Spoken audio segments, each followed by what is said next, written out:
Credit acceptance was tryna finesse me, high interest savings. No, I couldn't let them get me caught in front of the house inside Mercedes Benz GLE, but something wasn't right. I had to do it right. Yeah. Sent the email with the proof, then I filed a suit. Yeah, judge saw the evidence, then they called the truth. Just like that, gone. They settled quick, title on the way, and the debt was wiped away, and I ain't even had to pay. No, push the whip with a drip.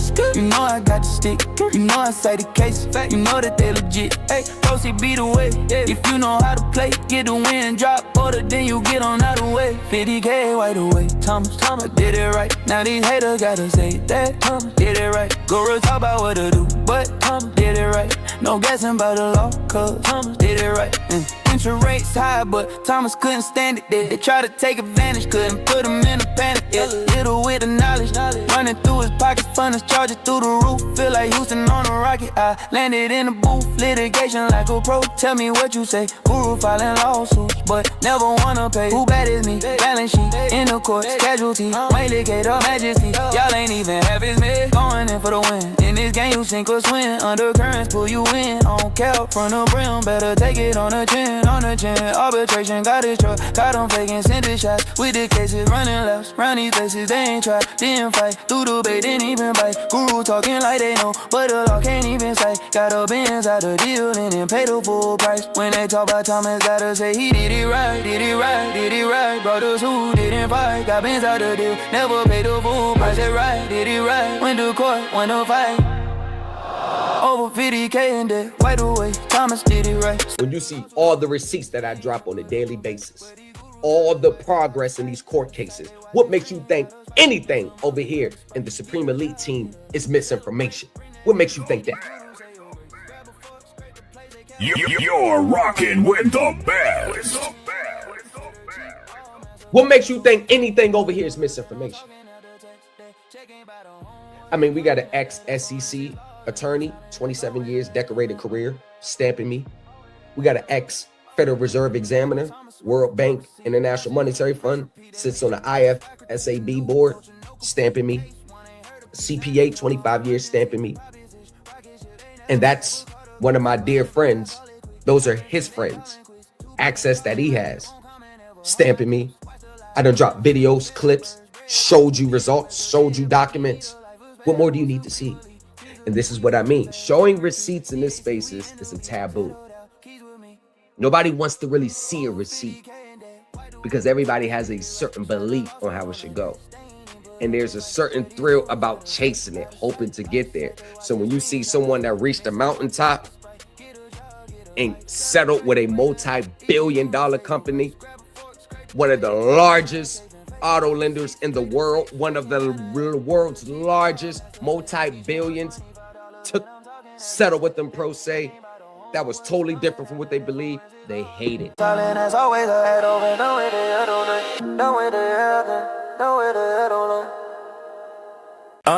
Thomas settled the case. Big checks from credit accepting. Thomas settled the case. You see the gavel and he read, yeah. Thomas settled the case. Big checks from credit acceptance. Thomas settled the case. You see the gavel and he read, yeah. Thomas been lit, call him litigator. He been in the court with the litigation. Thomas known in the court like Jordan in the 80s. He did his research, had to plan it like his name is Katie. He put his foot on their neck like a foot fetish. Thomas is not a credit rookie, call him credit veteran. They try to throw a lion on him, but he couldn't catch him. The whole team did a dance, it's the credit stepper. He caught a chapter and a judge and they had to settle. We ain't even been to court, they just had to settle. We ain't even have a fort, they just had a level. On the ground with the gavel, we just had to wrestle. Yeah, Thomas not a rookie, this a vet, call him Top G. He a vet, top gun, he ain't never lost. Thomas know how to finance, he the top dog. Yeah, he been on the block, he is not a block. Thomas settled the case. Big checks from credit acceptance. Thomas settled the case. You see the gavel and he read, yeah. Thomas settled the case. Big checks from credit acceptance. Thomas settled the case. You see the gavel and he read, yeah. Thomas with the knowledge, calling Dr. Seuss.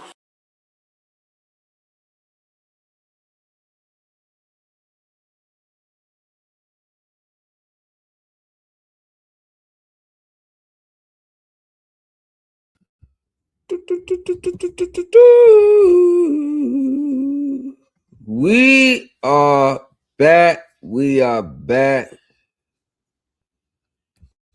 Don't miss out on this opportunity to litigate like a seasoned professional. Join the Supreme Elite Team University. Thomas in the lobby, folder thicker than a skyline. Credit acceptance on a resume with stories in the fine lines. All right. We are almost an hour before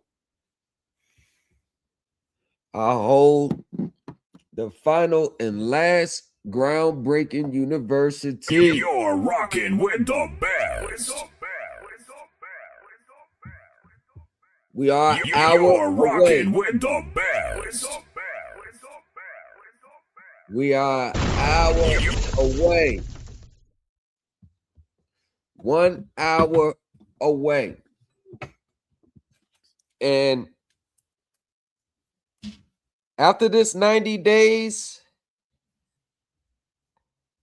if you don't get it, you just don't get it. Now, a lot of people from TikTok especially hit me up in the Discord.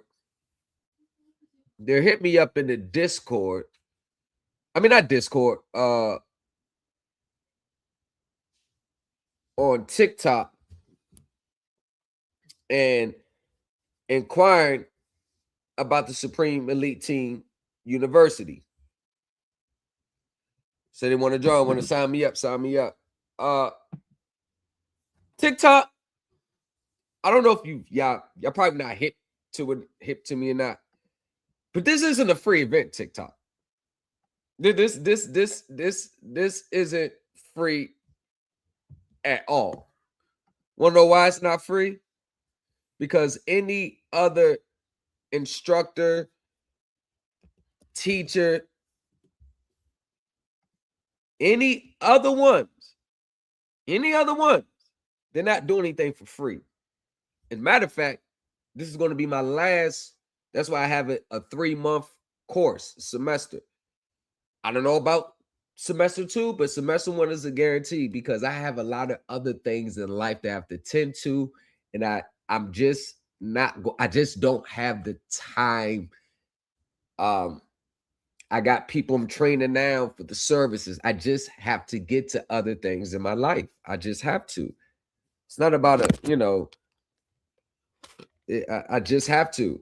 You're not going to see me on here for the next 5 years, keep teaching and teaching and teaching and teaching and teaching and teaching. I come in, make my mark, make an impact, and get off and go about my life, because there's going to be a point in time where I don't even discuss this stuff anymore.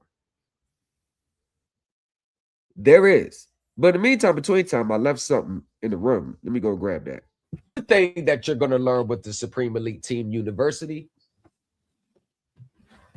is you're going to understand securitization not from the online way, the general chain of title, lack of chain of title. You're going to understand securitization from a corporate professional manner. You're going to understand securitization from the collateral agent side. You're going to understand securitization from the indentured trustee side. And understanding securitization is not just reading SEC filings. That's not the end all be all. It's a good source of evidence, but you're going to understand how to read and interpret them. One of the things that you're going to understand as well is you're going to understand that although I believe this is a valuable claim, although I believe and I know this is taking place, you're going to understand that just because you know something took place doesn't mean you're going to be able to prove it in a court of law under the court rules and the court procedures. It's an absolute fact. So let me explain one thing to a lot of people out here, because I don't think they understand. TikTok, social media, this is not a pissing contest between me and a lot of you content creators and gurus. This is not a pissing contest. I don't care about your FDCPA wins. Just like the guy in, I don't know, I forgot his name. The guy on TikTok last night. I asked you specifically, were you successful in the things that you're trying to pursue now? As a matter of fact, let's pull it up. Let's pull it up. Let's just get straight to it. These are the things that consistently I don't think people understand. These are the things. So when this person sends me a message, I'm gonna scroll. Let me scroll down to his message. No, I don't care about your updates. Let me go to the message. And we're going to talk about this message. Now, this guy, I asked him, there we go. Here we go. So, this guy, I asked him,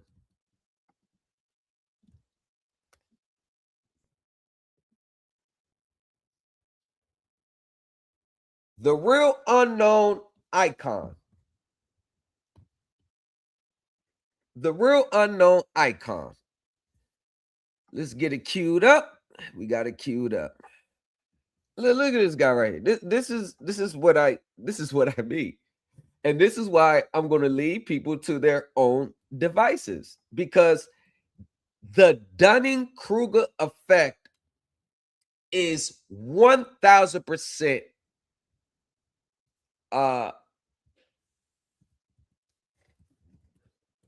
clear here. So this guy he's talking about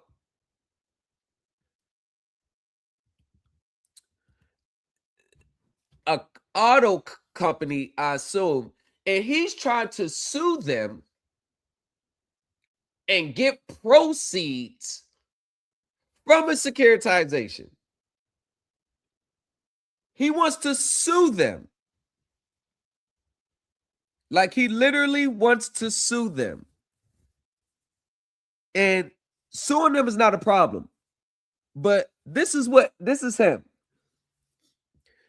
Now, these clowns, Republic Finance LLC, wanted to settle twice. But if you offer me the note and all the proceeds generated, I'm going to need that accounting. So he says, if you offer me the notes and all the proceeds generated from the notes, we're going to need that accounting. He said they offered to settle twice. I haven't seen the documents. I don't know. But this is the thing. The securitization plays a serious part in my unjust enrichment claims. Regardless, now, if I have the account audit, I want the whole bag. If I get the CUSA numbers, which I'll be getting soon, they're going to run screaming for me not to expose it. Once again, his mindset is already off. His mindset is already off. The real unknown icon. His mindset is already not on the level of understanding that it takes to get a win with these people. It's already off. You're talking about if I can get the account, if I have the account audit. You will never get the account audit. And you're already supposed to know what the amounts are anyway, based on the industry standards. See, in the Supreme Elite Team University, we actually are going to go over the metrics and how the pools and the funds are allocated and what percentage of this and all the technical details. This is the stuff I already know. This is the stuff that he doesn't know because he's looking for them to get him an audit. You will never get that audit from them. So I started asking myself, why is this guy so confident? He must know something I don't know. And then he says, I want the whole bag. So you can use securitization not as an affirmative defense, but more as a supplemental to unjust enrichment charges. Their trust paperwork shows they already got paid. This is the problem. You still don't understand securitization. You, just like every other so-called guru, you are so focused on who got paid, who didn't get paid. Those are separate private transactions that has nothing to do with you. The debt was already paid argument. These are the same people like Alan Najee on Facebook. They will make these claims. Oh, you already got paid, which means nothing because their agreements with the third parties has no impact on your obligation. Not the way y'all bring it up. And it's the same thing. The Dunning-Kruger effect, where people with limited knowledge, limited expertise start overstating their value and their understanding. And then as soon as they get hit over the head with a frying pan, now it's going to be one big conspiracy because they don't want to expose. What are you exposing? There's nothing to expose. Securitization is regulated. It's not a secret. You are acting like you uncovered some big secret. Securitization has been running in this country and worldwide for at least the last 50 years. You're just catching up. You're just understanding something that is a normal process in everyday financing in everyday life. You're just catching up with it.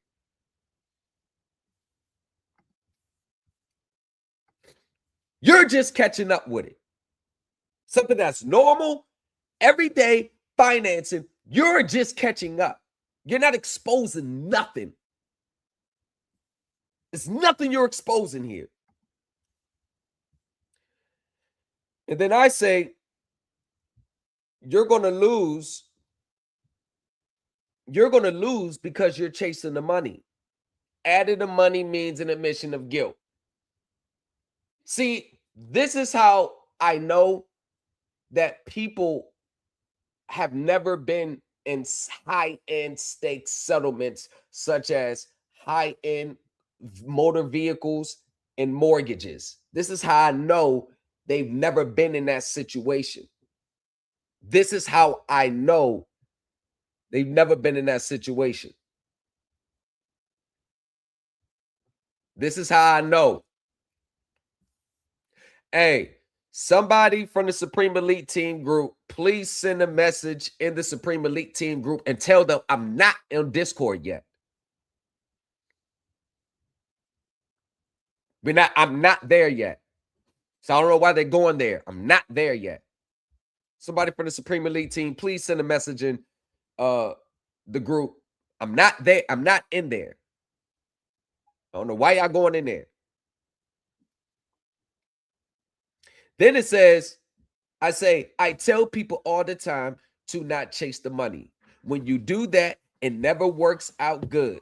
The mindset needs to shift. It's not about coming up, but getting the assets free and clear, no liens. Hope that helps. And you can tell from the beginning, he didn't like what I said. Because many people do these things for the sole purpose of coming up.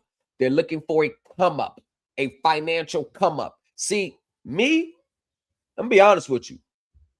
I don't have those financial problems in real life. I swear to God, I don't have those financial problems in real life. So I don't know. Maybe my mindset is different from most. Everybody, it's just a quick come up, and I don't have those financial problems in real life. So maybe he's looking at it different, the real unknown icon. And then he said they filed the UCC1 finance statement in an incorrect name that violates the state laws of Alabama. Therefore, their security interest was killed, potentially contaminating the trust pool. Once again, that is not your determination to make.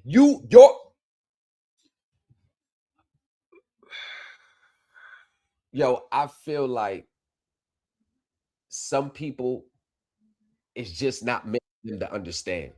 I truly believe that this is not for everybody. Everybody thinks that this is something to go attack because it's something to have. I truly believe that many people believe they understand what's really going on when they have no experience in the same things they think they understand. But they don't want to listen to nothing. Don't want to listen to wise counsel. That is an opinion. They call that a legal conclusion. There is nothing that you can point to that substantiates that. And this is the problem when you blur the lines between opinions and facts, which can be supported in law and has any basis in law and fact. When you start to assert your opinions as you are 100% correct, these are the troubles they run into. So we continue. So he sent me, he sent me some posts. So he said, when I called the small claims court and asked, why was it not with prejudice? She stated that if I had a problem, I could always file another motion. And because we're going to find out where did the payments go, whatever that means. So the case wasn't dismissed with prejudice. It was dismissed without prejudice. No one wants securitization exposed because it crashes the complete case for unjust enrichments on the corporation's behalf. Once again, you were acting like securitization is some big secret. Listen, these people got 50 years ahead of us. These people got 50 years ahead of us. Y'all don't understand nothing. You think, hold on. You think you doing something because you got a vague understanding of securitization? A practice that's related? But you think that they're going to be like, ooh, securitization, let me run. Do you think they care that you know about securitization? You're not a party to the agreement. Who's getting paid on the back end has nothing to do with your obligation. And this is the problem. We always talk about this expose. I'm going to collapse the system. It's the same system that he depends on. The real unknown icon. You're trying to collapse the same system that you depend on. You haven't shown me any evidence that you own any assets outright. You haven't shown me any evidence that you own any assets outright. So they take securitization away. How you going to get financing? You gonna buy everything outright? You know people got problem paying the bill as it. They gonna pay for it outright. You gonna pay for everything outright. That's what you're gonna do. You're gonna crash. You're gonna crash the system now. Let's crash the system so now we can just pay for everything outright. As soon as they take securitization away, you'll be finding something new to complain about. There'll be something new to complain about. There'll be something new to complain about when they start making everybody pay for things out of pocket. So I told him, you're preaching to the choir. Take it from someone who won his vehicle outright. See, I'm not doing anything but giving a wise counsel. And I said, take it for someone who won the vehicle outright. You're rocking with the best.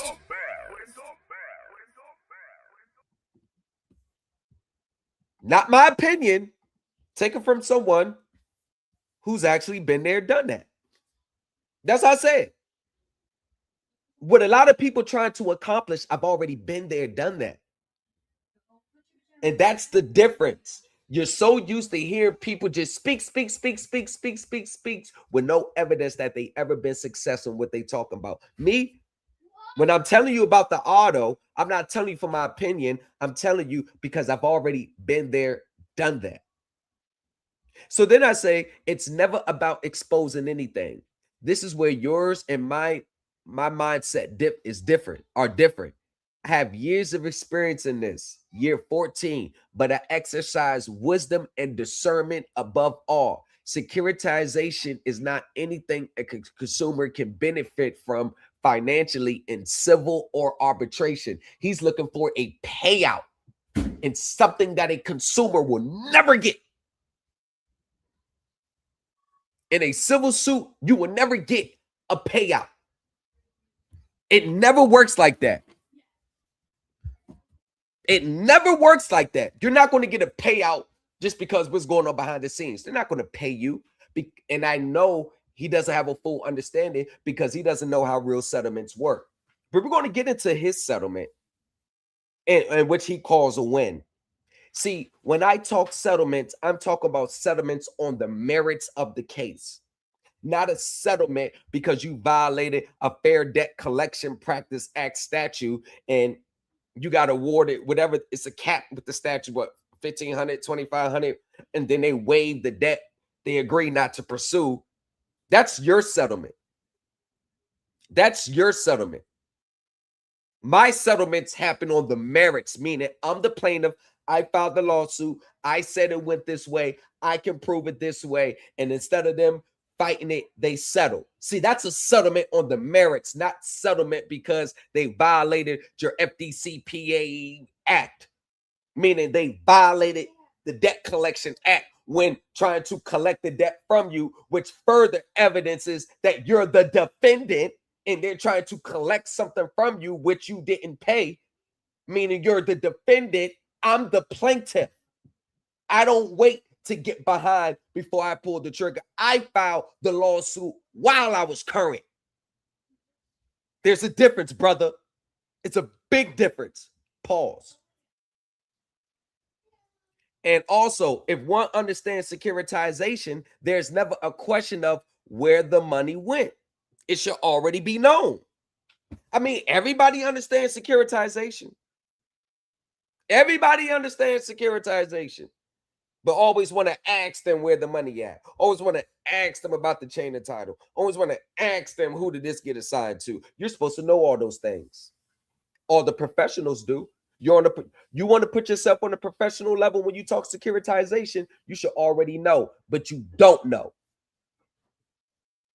And you're lying, acting like you know, but you don't know. You're lying, acting like you know, but you don't know. It went to the people who helped you. And look what I hit them with. Where the money went should have already been known. It went to the people who helped you get finance. Bam! Ends that argument right there, didn't it? You're rocking with the best. You're rocking with the best. Where'd the money go? It went to the people that helped you get finance. Now that's where it went. Now, you won't smell a dollar and may jeopardize your whole case by continuing to pursue it, chasing the money.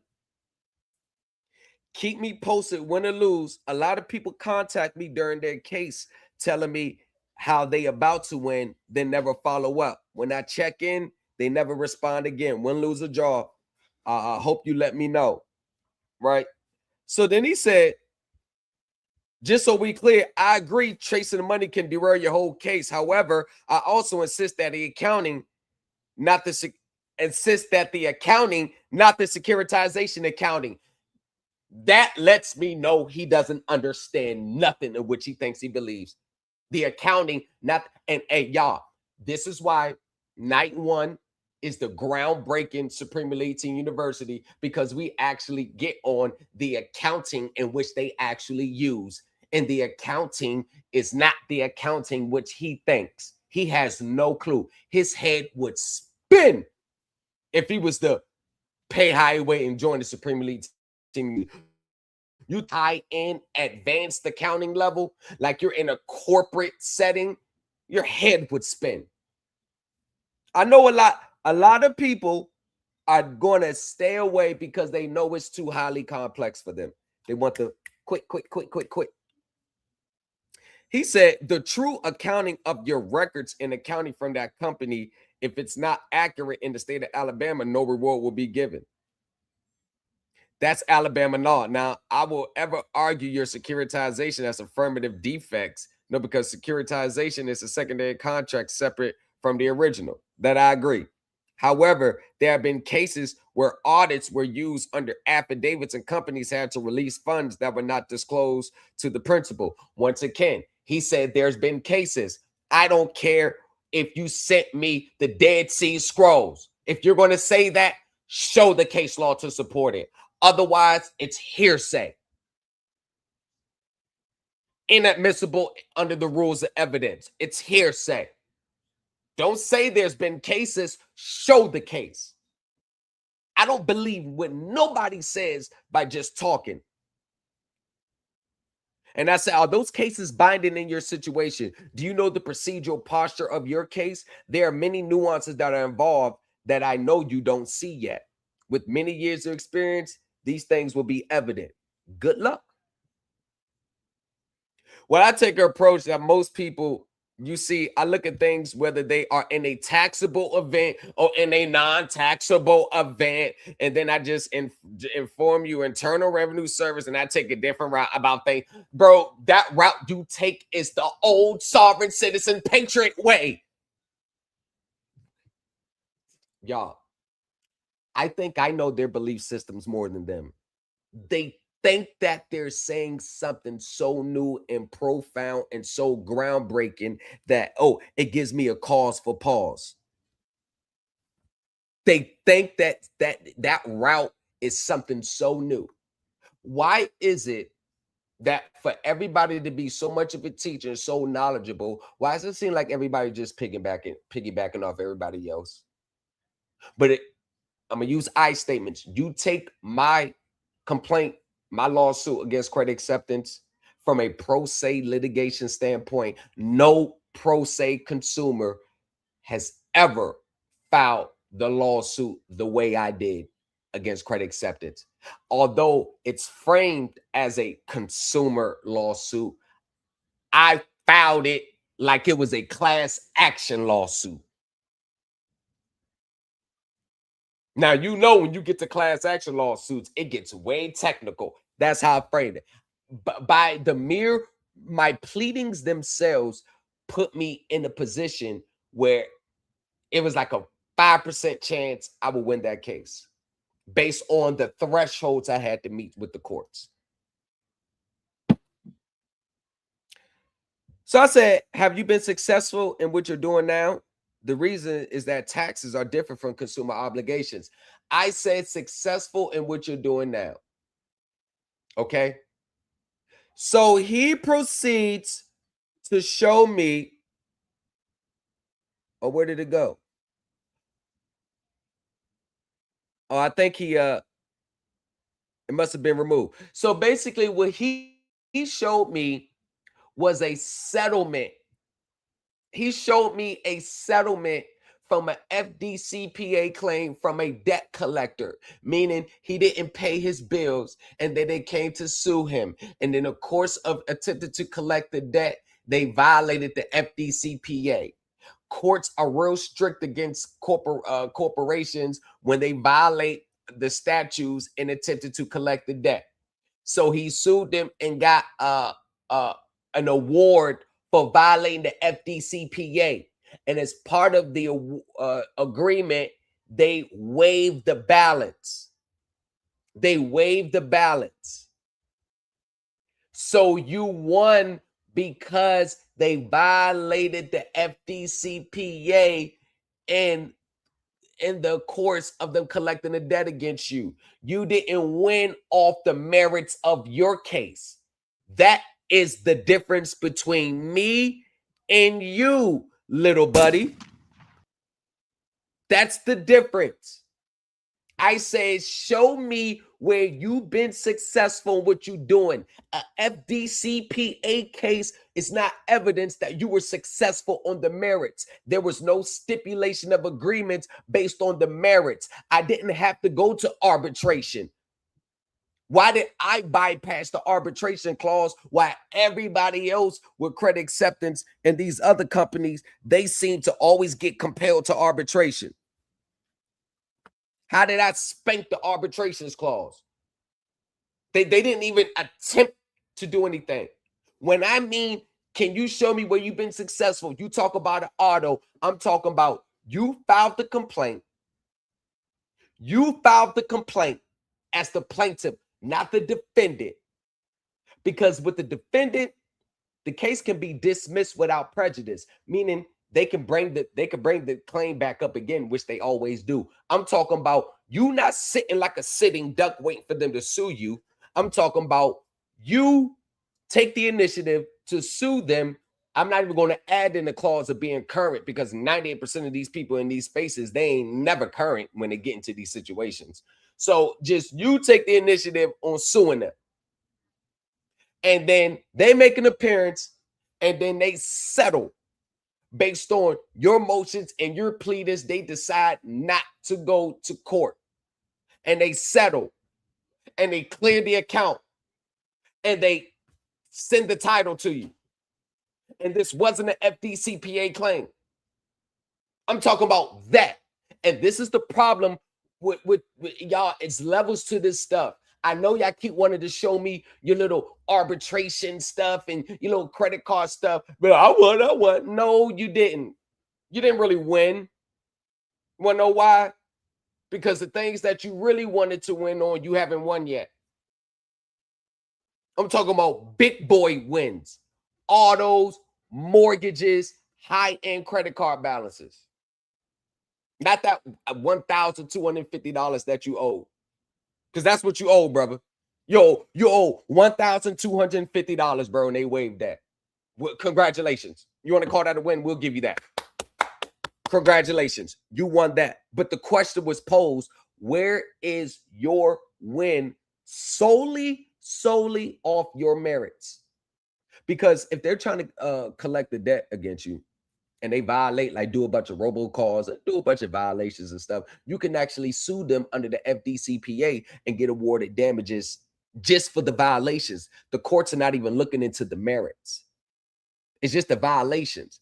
I got case law and I got the whole docket sheet in the motions where credit acceptance had to pay a fine to the consumer, but it did nothing with the underlying balance.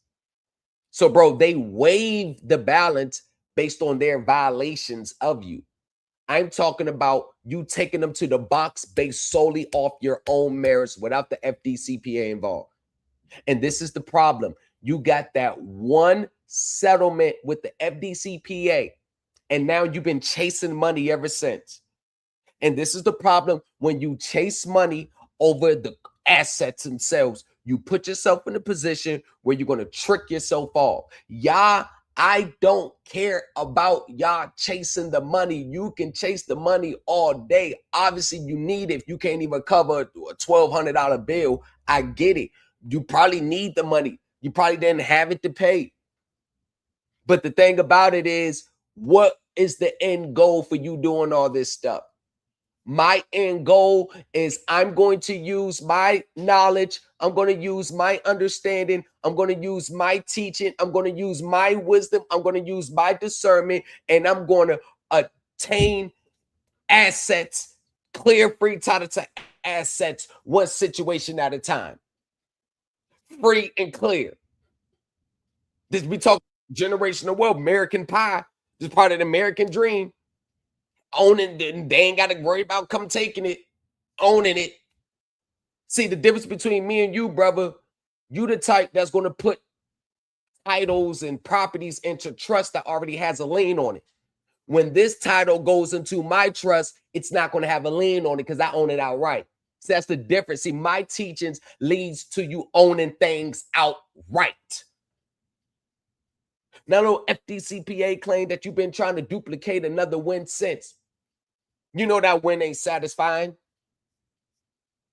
You back in another case because the mindset, you think just because of that FDCPA that you can stop paying your bills, and you think that FDCPA situation is going to duplicate itself time and time and time and time again. But you notice that you're not in an FDCPA case again, and you know that your case got dismissed. See, you ain't in the FDCPA case, but if they didn't violate your rights when collecting the debt, huh? What happens when they come to repossess?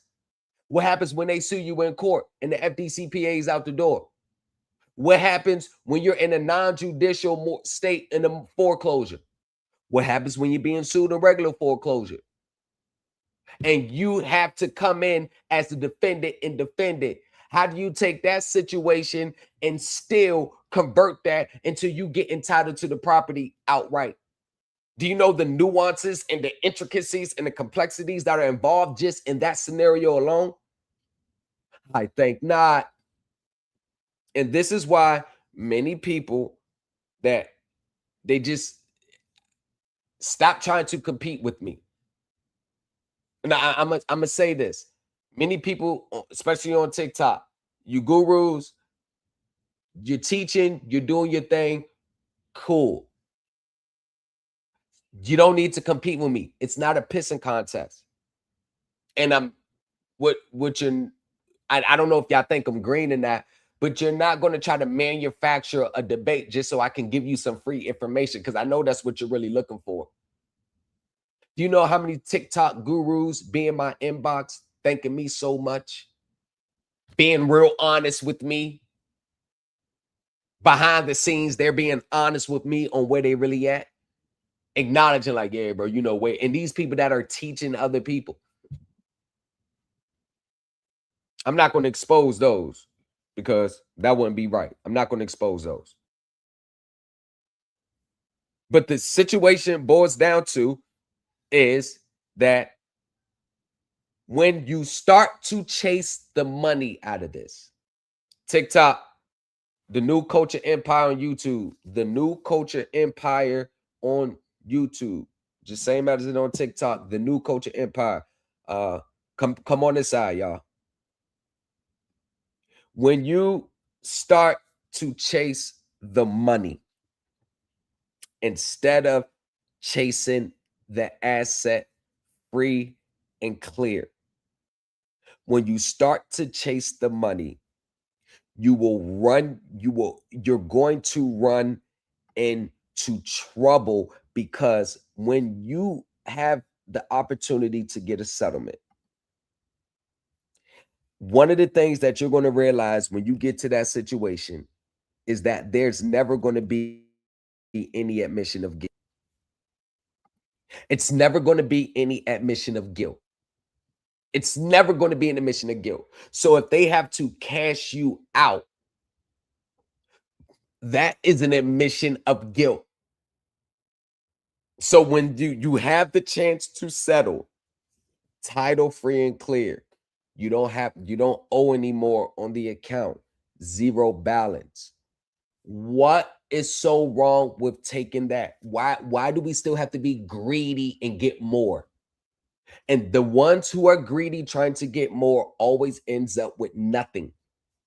And this is why he's still in a battle right now while I'm sitting back with my Mercedes Benz free and clear, no debts, no liens, because I know when to shoot, when to step back, when to throw a jab, when to play defense, when to settle, when to fight. And it has nothing to do with exposing a system. The last thing that you ever want to aim to do is expose the system. I'm not bigger than the system. You're not bigger than the system. Nobody's bigger than the system. You will never defeat the system. Don't let them gas your head up. That's why the Supreme Elite Team University, which we will be starting at 7:30, is going to be so important. Understanding behind it, the wording. Templates are only as good as the person who is submitting it understands it. What if you get questioned on it? What if you have to defend it? If you don't know how to defend the template, I don't care if Jesus Christ himself anointed it. If you don't know how to defend it, it's not going to get you the intended results. That's a fact. That's a fact. Now, let me address something right quick, because obviously it seems like Kenyatta Stone keeps lying. Let me address something right quick. So this was, well, I was just cleared. I was just seeing this.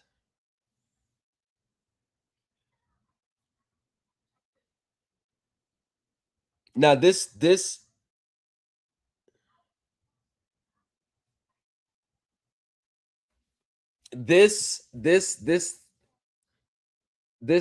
takes a turn, because I don't know what Tempest Marie, but it says this. I thought it was her.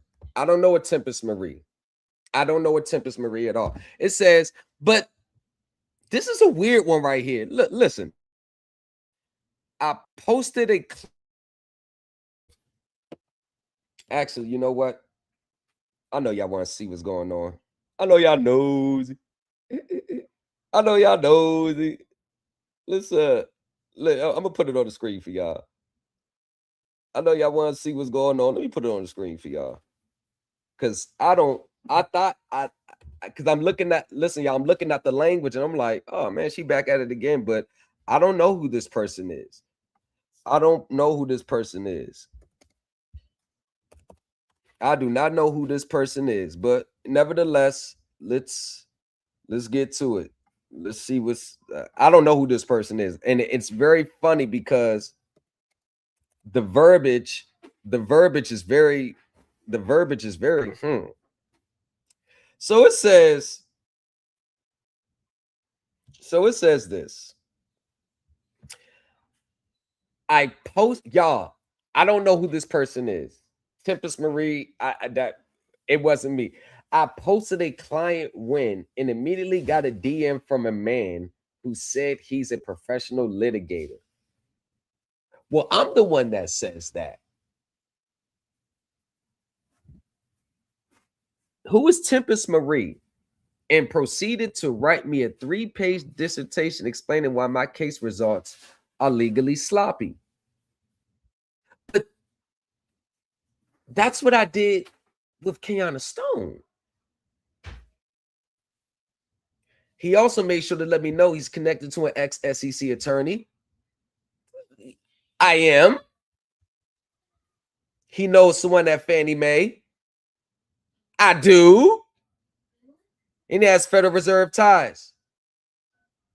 Factual. And he knows what 2% knows. True statement. As if I asked. That's what I learned. But I don't, y'all, I don't know who is this a new, is this, can I get a better look at the picture? Because I don't know who this person is. I never went into no Tempest. I never did that. I don't know who this person is. Did she change her names on? I don't know. But when you start leveling up publicly, you don't just attract clients. You attract people who are triggered by your confidence and need to audit you to feel important. But I don't know who you are. This is stuff that I say, but it looks so like manufactured, made up. I've never talked to her. I never sent her anything. All those things about me is true. It's like you're talking about me, but I don't know who you are. When you start leveling up, you just don't attract people, you trigger confidence. But let me be clear, I don't need permission to teach what I've lived. And I don't need validation from strangers in my inbox. I've never been in your inbox. I've never been in your inbox. I don't know who you are. So you must have been watching me, Tempest Marie. You must have been watching me because I don't even know who you are. If this was Kiana Stone, 1000%, I would be like, yes. But I don't even know who you are. If you're in this community, please understand, people always have something to say when you're winning. I don't even know if you're winning. I don't even know who you are, Tempest Marie. I have no clue as to who you are. I have no clue as to who you are. Especially when you're a woman doing it out loud. The sexism, I wouldn't give a damn if you was an avatar. See, there we go. Always, what does your gender? I am an equal opportunity scalper. I don't care if you a man, a woman. I've been at men's neck in these spaces for years. Don't, but I don't even know if you're talking about me. I'm taking it as you talking about me. But the thing about you talking about me, because I feel like you're talking about me, but I was never in your inbox. I don't know who you are. See, this is the thing about what I've seen, especially with a lot of females in these spaces, especially on Facebook. They will manufacture posts. Like they will lie about something that happened that never happened. And 2%, ex-SEC attorney, someone that Fannie Mae. I just recently was letting people know about that. So how would you know that? And then so after I posted a client's win, congratulations. But one of the things that I've noticed in these spaces, even y'all clients and y'all wins, it has to be scrutinized because there's always been some funny business with it. But I can see if this was Kiana Stone, this is what I thought she was talking about. Because I sent her a message about her own case, about how she lost her own case. And that the very next day she went live, and I tried to join her live, but there was connection issues, meaning I was unable to join. She kept telling me to join, but what I really believe was happening, she was denying the request while live saying, join, join, join. But my request was denied. That's what I really believe what happened. But and the funny part is the loudest critics are always the ones doing the least. The loudest critics are always the ones doing it the least. Miss Tempest Marie, you may not be hip to the new culture empire, but I am loud and I'm right. People always have something to say when you're winning, especially, okay. Always, I'm still posting, and BGD is still a blessing. Receipts attached because this DM was too wild not to share. Old me would have deleted my post and got quiet. New me posts louder. See, I don't know who this person is. So this is the next chat.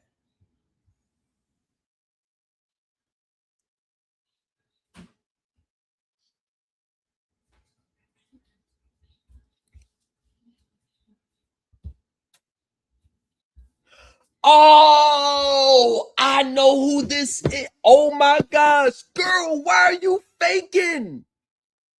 I know who this is. Okay, I'm about to send y'all the next screen. But why is this Facebook? Oh, let me send it. This is, yo, I said, oh, I know exactly who this was. Y'all, this, I know who she is now. I'm about to send it to y'all. She sent, listen, y'all.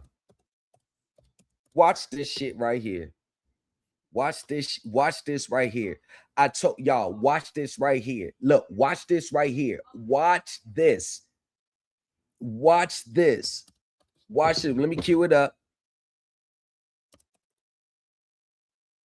Uh-oh, hold on. Hold on. Watch this right here. Don't go nowhere. Don't go nowhere. Let me send it again. Watch this right here. Watch this right here. Watch this. Oh my God. Oh my God. Watch this. You about to blow your head's about to be blown away. Watch this. Watch this. Okay, here we go. Watch this. Everybody read this. Watch this. No accusations. Because I remember what I typed. Just verifications. Like I said, I'm a litigator and I see gurus all the time, and their wins always says emails saying it was won. The judge signed the order and it was entered. Wouldn't the scan order from the clerk include the cause number and appear on the docket sheet? It's because she said she had a win. Oh my gosh, I remember the post now. She said she had a win and it was signed, but it wasn't signed like the way a judge would do it. It looked like it was manufactured. And I was in her live in TikTok earlier in that night. Since court orders are public records, I'm trying. Watch this. Let's go back to TikTok. Watch this. Watch this. Watch this. Watch. Hold on. Watch this. Watch this. Let's see if she didn't.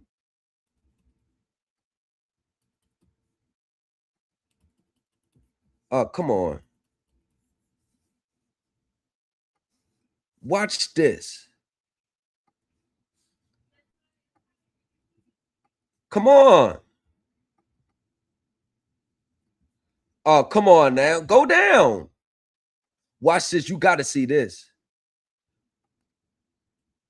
You got to see this. I got to figure out which one she is. You got to see this. Here we go. Right here. Right here. Look. Look. Look. Look. Hold on. Watch this. Watch this. I got it. Look at this. Y'all see that? Hold on. Let me remove it. Y'all got to catch that. Y'all read that? Y'all read that? Y'all see that? Watch this. I didn't send you that message on Facebook. I sent you the message here. Bam. And we was talking. Tempest. Want to know why? Y'all can't see? I don't know why you can't see. We about to go here now. Hold on. Let me take all this other shit down. Let me remove this stuff. Watch this. Why would you feel some type of way? Watch this. Watch. Unless I was true what I said, that you fabricated that win. Look. Look at this. This is where I put it.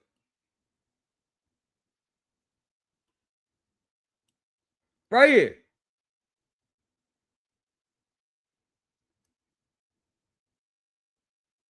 Look. I said the order. Look, this was the problem I had with the bank. Look. This here. I'm reaching out because I'm a professional. Look. This is the conversation me and her had. Why would you run to Facebook about it, Tempest? Me and you was talking in the chat. Why would you run to Facebook like some man said, like you ain't know who I was? When I found something suspicious about that one order that the judge signed off on. Why would you go to Facebook to make a post? Look, y'all, I did this and look, especially when everybody wanted the loudest. Was that projection? That deep down inside where you were kind of bothered that I pointed out what a lot of people didn't see? Is that what it was? That deep down inside, you know I was right that the order wasn't real. And I didn't even post it live. I talked to you in the back chat. Why you go to Facebook with it? And you never responded to that post. But when I talked about another situation, look, you respond. See, you didn't respond here. Look, look, look, her responding. You know who I am. Why you running Facebook like I just jumped in your DM random? And I was in your live 20 minutes ago. That's how she likes. She know what she talk about. Check her out. And I seen that one order. Y'all see what I'm saying? I always have receipts. I'm too 100 for these people. Come on, man. You're rocking with the best.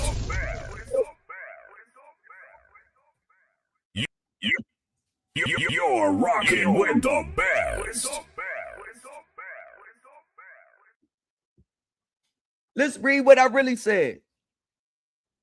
I read what I really said. Look, it was from that. Look, and that was the one. Look, I was reaching out because I'm a professional litigator. Just settled my credit accepted. The final order posted on my page, other emails. I saw the $12,000 case, and I just need clarity right there. So she knows which one I'm talking about. She knows what I'm talking about now. Tempest, listen, Tempest, I don't want to go there with you. I seen quite a few shaky wins. I know you a single mom and you got your daughter and this makes some money too and all this, but I seen a few shaky information you was putting out in some shaky wins. I seen the one with your client. They withdrew the default, the judgment, the summary judgment. They withdrew it. They didn't actually settle that case with your Spanish client. They just withdrew it. See, I got the case filings to the stuff. See, what you didn't expect me to do was find the case filings because you redact all the stuff. But I can still find the case filings even with the case numbers and stuff redacted.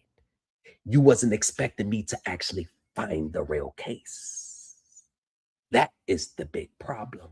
That's why you redact the cases, case file, the names. You wasn't expecting me to find the real case. I am the Grim Reaper to these social media gurus. Now, I just saw the $12,000 case and I need some clarity. I'm connected to ecstasy attorney. I have connects who works at Fannie Mae, ex-Federal Reserve. I have 14 years of court experience, criminal and civil. Settle mortgage, credit cards, student loans, auto debt buy cases. And I have all black and white seats to back up everything I'm saying. With the order, a few things caught my eye. So I gave her a background of who I am. So I'm not just coming there to BS. I'm not trolling. I'm not being offensive. But watch this. Look at her post and how I'm coming at her. This is the girl from Facebook. I had the name. I said, yo, this is familiar. Tempest, hold on. I was talking to you on TikTok. Why you running Facebook? Why don't you go post that on TikTok? But they be having different identities, whatever platform they on. Shit. She ran to Facebook. Look, y'all. Before I finish, she couldn't address it on TikTok. She had to go to another platform where she would think that I wasn't around. See, she ran over to Facebook. She couldn't do it on TikTok because I'm around there. So she ran to Facebook to address me. Why you got to go to another platform to address me? We talking in the inbox. You could have just addressed it right there. Because you know none of y'all gurus can pull anything over me. Y'all can't pull none of that on me. Watch this. With the order, a few things caught my eye. For one, Texas justice courts generally do not issue with prejudice dismissals on subject matter jurisdiction because, prime example, let's say you're in a tenant case and you filing as a landlord to evict the tenant, but you didn't serve them correctly. And the judge says, hey, you didn't serve them correctly. I have to dismiss this case because I don't have subject matter jurisdiction. You'll still be able to file later on once you correct it. So they always dismiss subject matter jurisdiction cases without prejudice, not with prejudice. That's what caught my eye. Because when you dismiss a claim with lack of subject matter jurisdiction, there's a defect in the complaint or their service was improper, you always have a chance to get it right. So they never dismiss them with prejudice. You only get a dismiss with prejudice when you reach a settlement, a joint settlement like me, or the case was thrown out with prejudice because your constitutional rights were violated in the process. See, you talking court. You talking court now. Texas courts do not issue with prejudice dismissals on subject matter jurisdiction.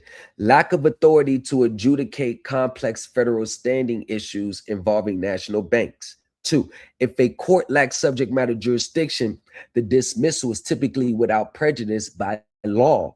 Also, the order says dismissal for lack of subject matter jurisdiction and lack of standing.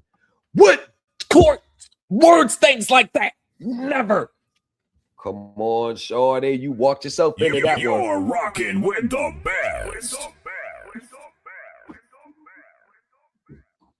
They don't say for lack of standing, they don't issue orders like that. And now I understand.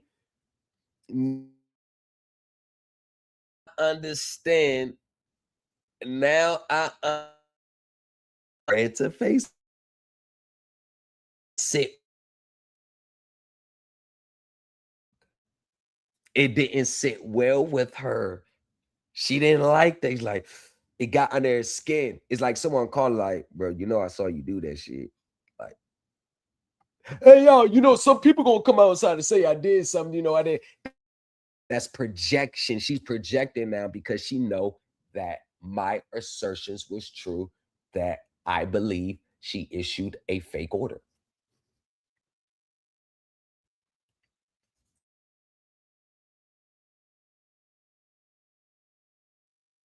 In Texas, standing is a component of subject matter jurisdiction, not a separate add-on element. So you don't say lack of subject matter jurisdiction and lack of standing. They don't, courts don't even word things like that.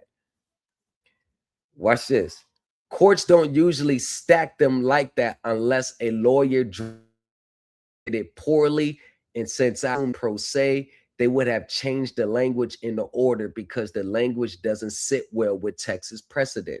Lastly, the signature does not resemble typical JP signatures. It appears digitally overlaid and no accompanying clerk attestation, no visible case number, validation stamp. Texas Justice Courts do not usually emboss or digitally paste seals like district courts. So y'all seen mine, y'all seen mine, right? Y'all seen my order, right? Y'all seen my order. Y'all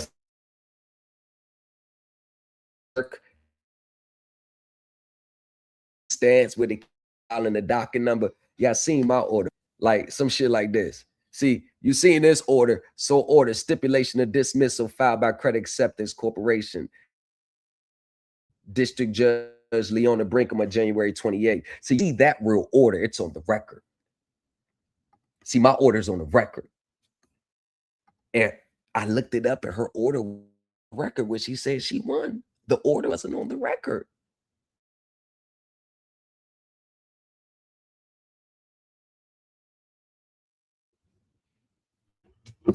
Now I understand why she went to Facebook. I understand why now, y'all. I understand why she went to Facebook now. She went to Facebook because that got under her skin. Now let's watch this. Seals alone. So a seal image without docket confirmation, the docket in order for the case to be final. Order of dismissal, look up the top 25th, 2025. Case terminated when? January. What? The order stipulation of dismissal was.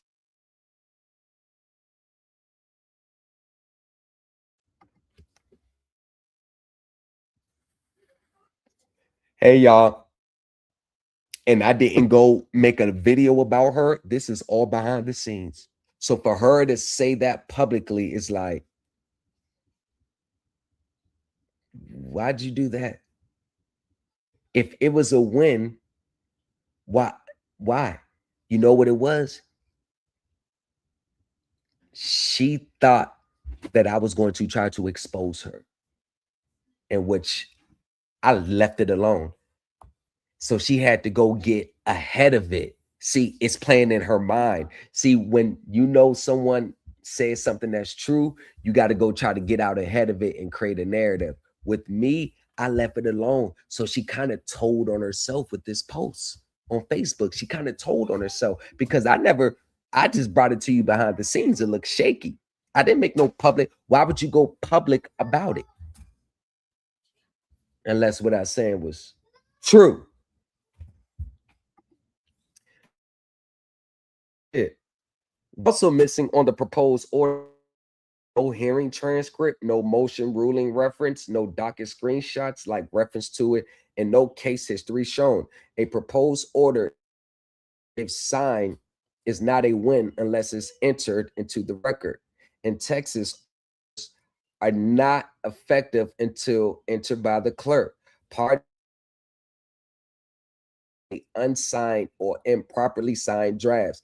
My personal take is if this were real, you would have shown the docket, at least the case summary, the judgment entry, or the appeal deadline notice. I've seen orders come out of this district and it never looks like this.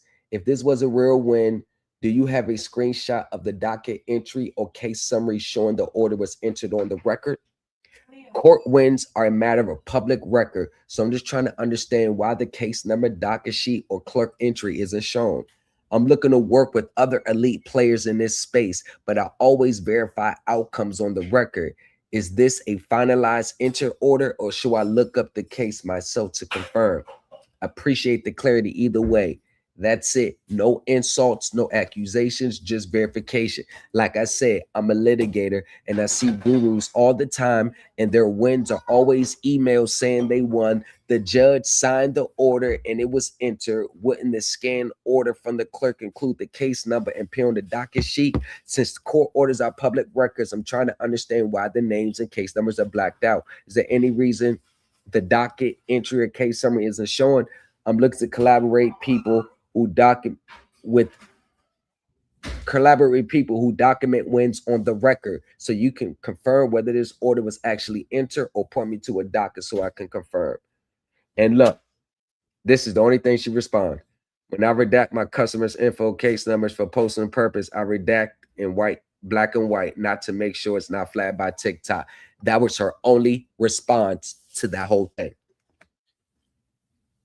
She never said, man, nah, you wrong. Oh, you wrong. Nah, it's right. Look at this right here. Nah, it's legit. That's all she said. That's all she said. That's all she said. I didn't go on Facebook. I didn't try to drag her. I didn't do none of that.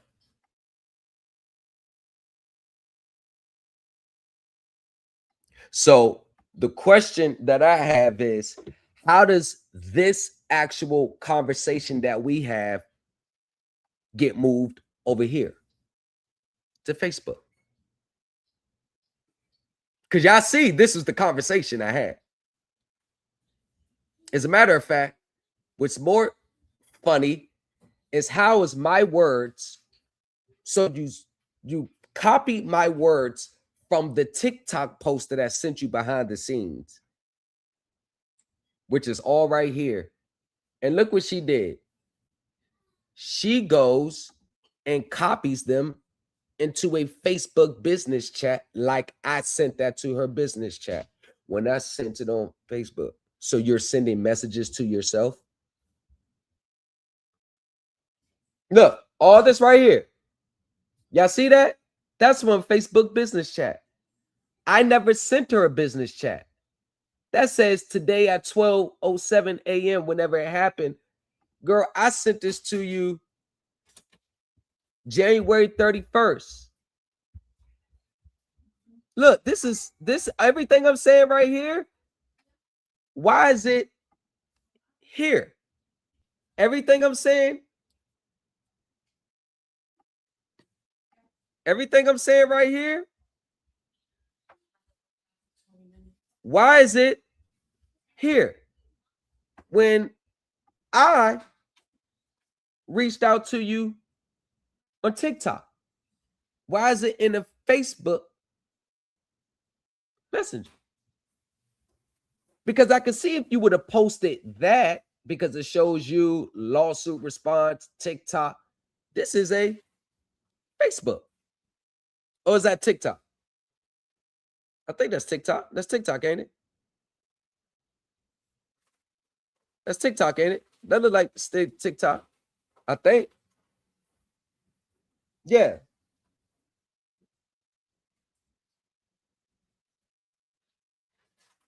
But if you look at it, yeah.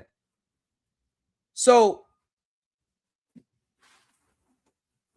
I think this is from TikTok still. Yeah, this TikTok still. Yeah, this one right here is from TikTok.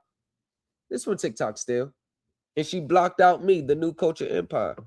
But why would you do that when you already responded to me? You just didn't address my concerns, but you responded down here.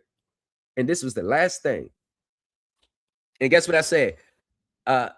Just need one name and I can find any case redacted or not. I use my lawyer's friends' login credentials. They have the top-notch research central.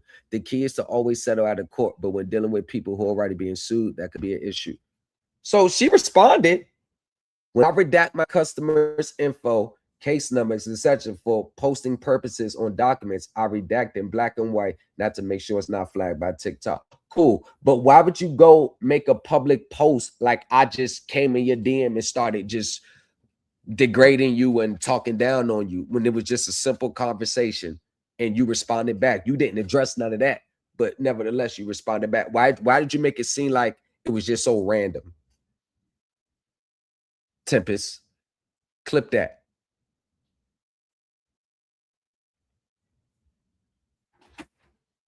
And looks like you got a different name now over here. You got a different name. You got a different name. You a law response. So Tempest, why did you make this post like I was just coming in your DM trying to degrade you when I was having a conversation?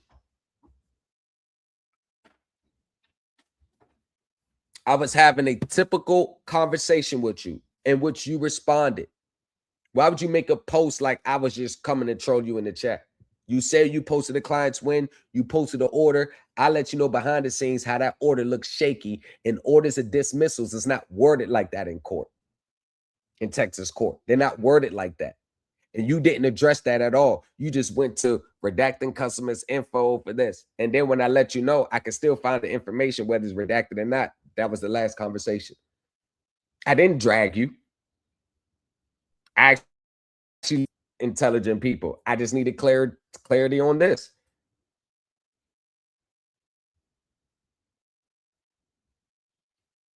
So what's professional about this? I didn't go put your business out in the streets.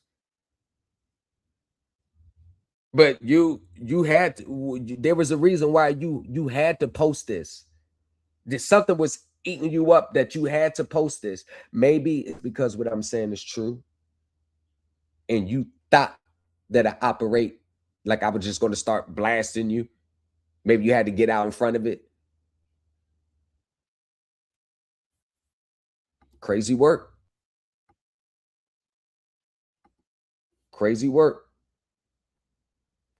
Now, Tempest lawsuit. Now let's get here.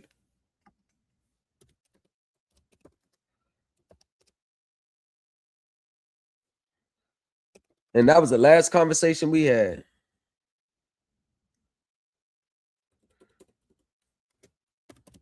I didn't talk crazy to her. I didn't do none of that.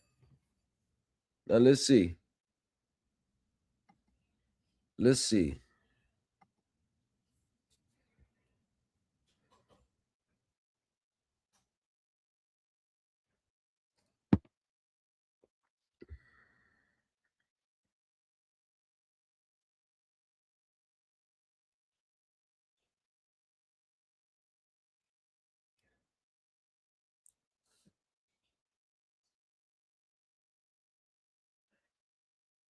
I think it was.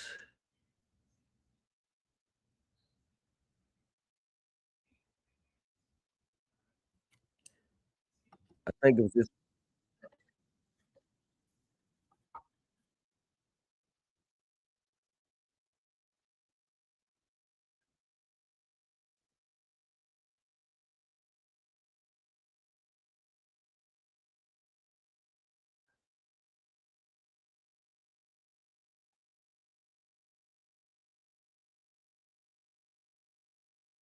Hold on. Let me find a. Let me find a. Let me find it because it was a. It was a. Let me see if I can find the actual. It was like a $12,000 debt. She's saying she won, and now, as let's see, it was a $12,000 debt, and it posted like how I won a $12,000 debt.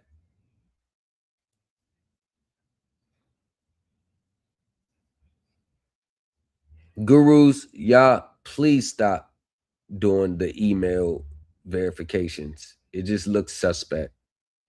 Now I didn't have to go down this far last time. I didn't have to go down this far last time.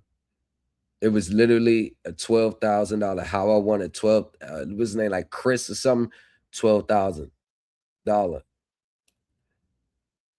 I didn't have to go down this far last time. She took it down. She took. She took. Hold on. She took the video down. She took the video down. She took the video down. I was looking for the video. I don't see the video now. And I remember going down this. Let me make sure I got it right. Prepared. Because I was looking for the video. She took the video down.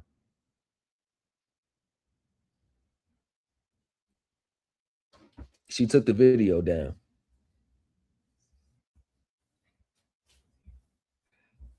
Because it was right around in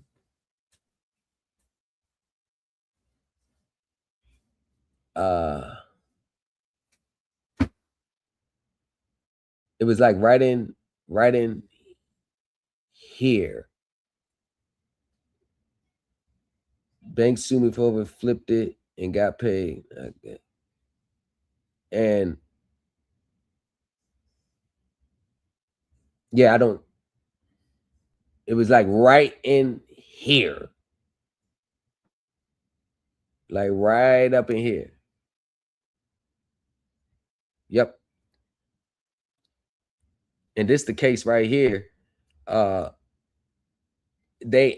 got this case too. This case you talking about here. Joe won against the debt collector who was trying.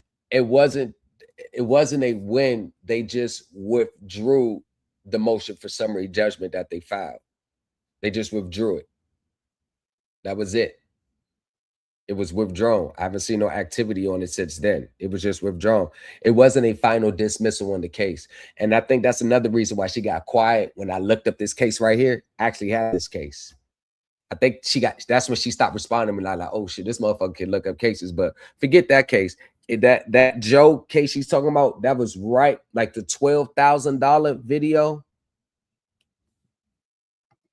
You guys just gotta.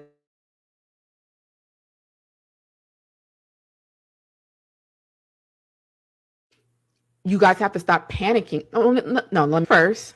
Panic first, Yeah, okay? that's it wasn't, it was right in here. It was like, no more mistake. How you going to, it was like right, like a $12,000 debt. And it was right in this area, right all up in here. And it said how 12,000, she had it on the title, how $12,000, like the $12,000 video was actually like stuff like this. How this client beat it with discovery. Like that's what I'm saying. Like these emails and these text message wins, I'm just not a fan of them. But it was right in here, y'all. Oh, here you go. This is right here. this is going to be. This is how. Hold on. I'm going to just be honest with you. Let me show you why. Here's what you file when I you just get. had it. I just had it. I know where's it at. I just had it. It's right here. Here we go. How did Chris beat a $12,000 American Express credit card lawsuit for under $500? Let me break it down. Chris was being sued for this is dismissed. Right there. That was that is what that right there.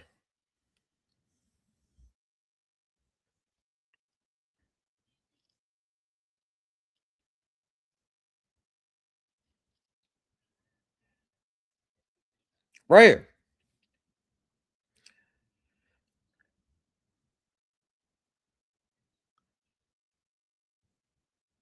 Right there.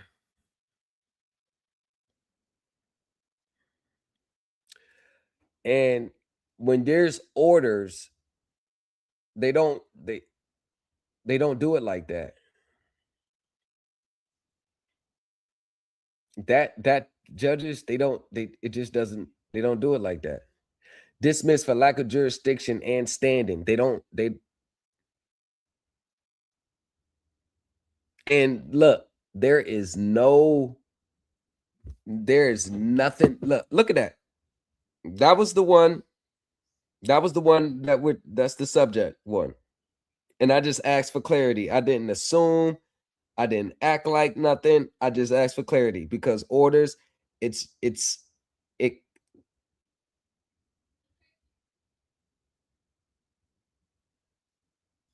you know what I'm saying? Like it just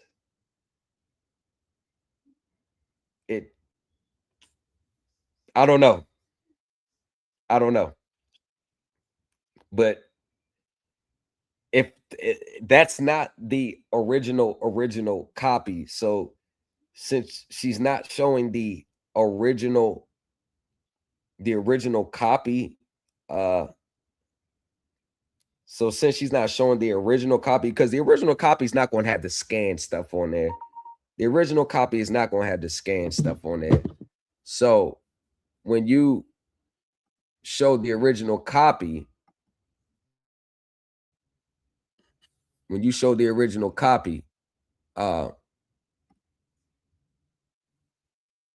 CA6, when you're not showing the original copy, it does look something like this. When you get a settlement or dismiss, when you are not showing the original copy, it does look like this.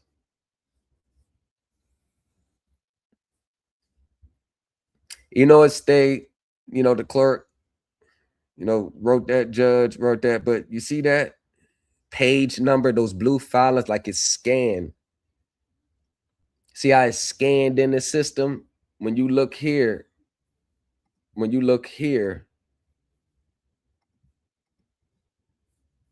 you see? And then when she gets that copy, it's going to have the case filing in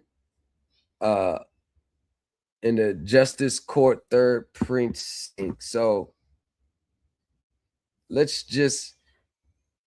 hear what she says while I do some research. Credit card lawsuit for under $500. Let me break it down. Chris was being sued for a $12,000 American Express credit card, but now the case is dismissed. The judge threw it out, and it was dismissed with prejudice. No payment plan, no settlement, no judgment, just dismissed. And it was dismissed. 1 second. The case is dismissed. What is that in the Justice Court Precinct 3? All right, y'all. The judge threw it out, and it was dismissed with prejudice. No payment plan, no settlement, no judgment, just dismissed with prejudice. I drafted this motion that shut it all down. I reviewed the lawsuit. I crafted the argument for him with the strategy, and I built the motion from scratch. I challenged the jurisdictional flaws, I challenged the lack of standing, and the contract inconsistencies. It was airtight, you guys. And he had also a fair judge. Our consult session, he was able to file the motion, he argued the case, and the case was dismissed with prejudice. He fought back. Chris spent $100 total to help him secure a win. And this is the part right here, right? Look at this, right? So look at this here. So I think this was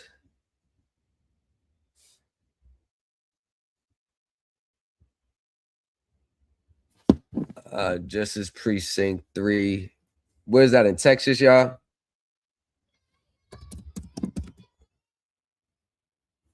Now,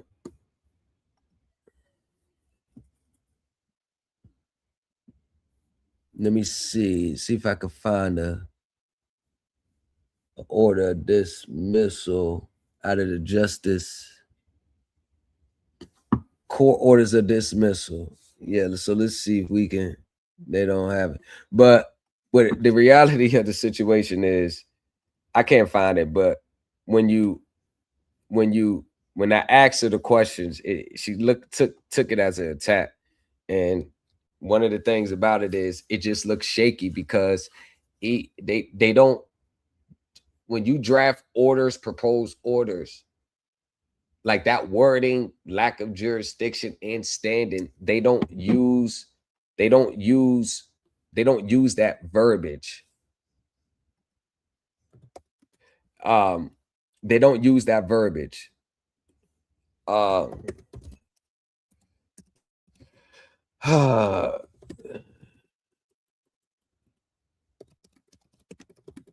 And it has to be on the record. And I didn't find anything on the record of the dismissal. I didn't find anything on the record. I didn't find anything on the record. And so let's go here. Let's go here. And if you look at her, the language and the wordings, it looks sus. It just man, like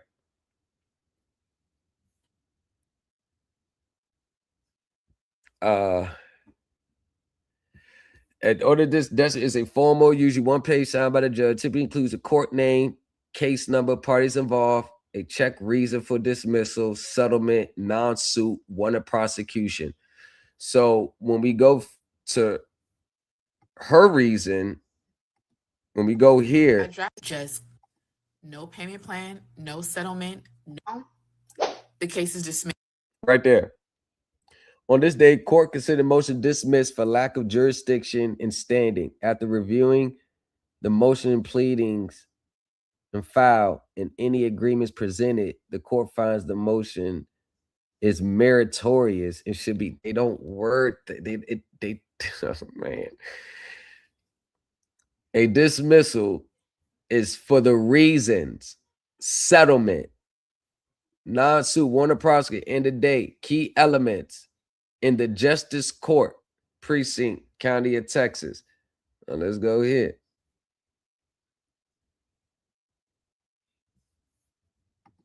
That's the key words at the top. In the Justice Court Precinct, blank, County of Texas, on this day, let's go back here. Request to drop the case, parties reach agreement, dismissal for warrant of prosecution, dismiss with or without prejudice. Okay, so let's ask this question. In a motion, in a granted motion out of this district, when it granted motion to dismiss out of this district for lack of subject matter jurisdiction and standing, is it typically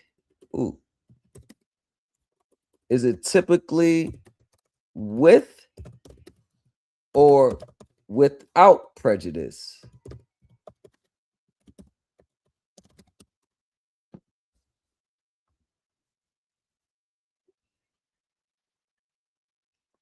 And the Texas Justice Courts included Precinct 3, just like when I did my own research.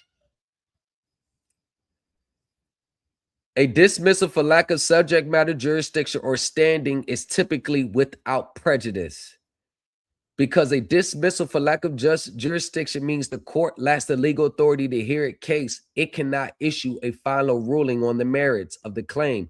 Under Texas law, if a court has no power to render a judgment, it cannot dismiss with prejudice.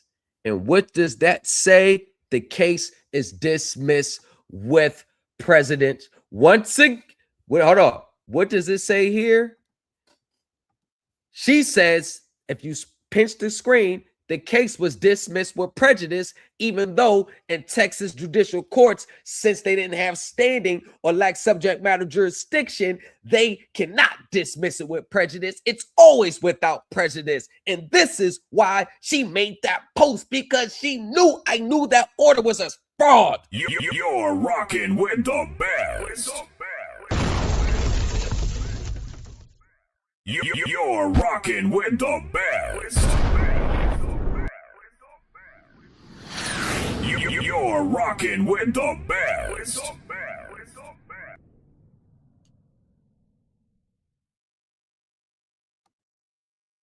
Undefeated. Said it right there. Look. Look.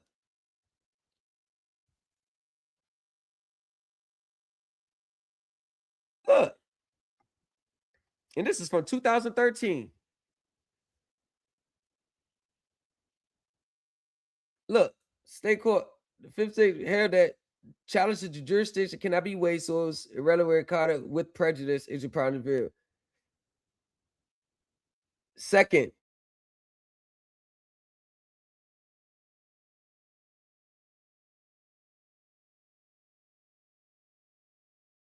amounts to when they issue a judgment on the merits of the case, meaning this case was dismissed with prejudice. Joint stipulation based on the merits of my case. Credit acceptors agreed to settle, give me what I want in exchange for me dropping the case. This is why it's dismissed with prejudice. So when they lack jurisdiction or standing, the cases are always dismissed without prejudice. So, Tempest, how did you defy court precedent and get a dismissal with prejudice, which is an indicator that the case was decided on its merits, when you even typed up the order granted defendants motion to dismiss for lack of jurisdiction and standing, which is routinely a dismissal without prejudice? How did you get a dismissal with prejudice when the Texas judicial precinct that you typed it up for always dismiss cases lacking subject matter jurisdiction and standing without prejudice? Clip that. You're rocking with the best. You're rocking with the best. And this is what the Supreme Elite Team University, and y'all, we are about to start in 10 minutes. Relax, y'all. This will be night one introduction. Tighten up your bolts, relax. Night one. Trust me, I already got the homework for the whole week completed for y'all. But why is it This is why I sent her the private emails. And hold on, let's go back to the private messages. Let's go back to the private messages. Remember, this was my only concern. Remember? Remember? What did I say? What do I say?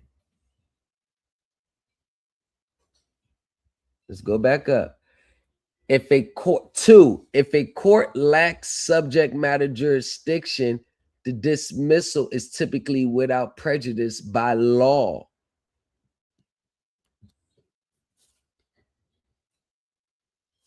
Now is the picture coming clear why she would make this post? Why she would make this post? See, you're always a clown when you call them out. They hate, and then it's because I'm a woman. Tempest, you fabricated that order. It's okay. I try to tell you behind the scenes that you fabricated the order. Clip that. But you fabricated the order. If it's a dismissal for lack of subject matter jurisdiction and standing, it's always without prejudice.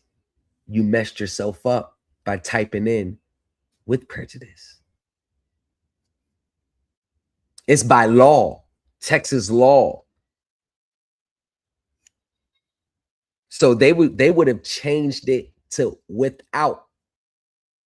They would have blapped it out and put without on the order. The judge wasn't going to let that sit. You'll be the only case out of Texas that had that. You would have, and they would have appealed that ruling.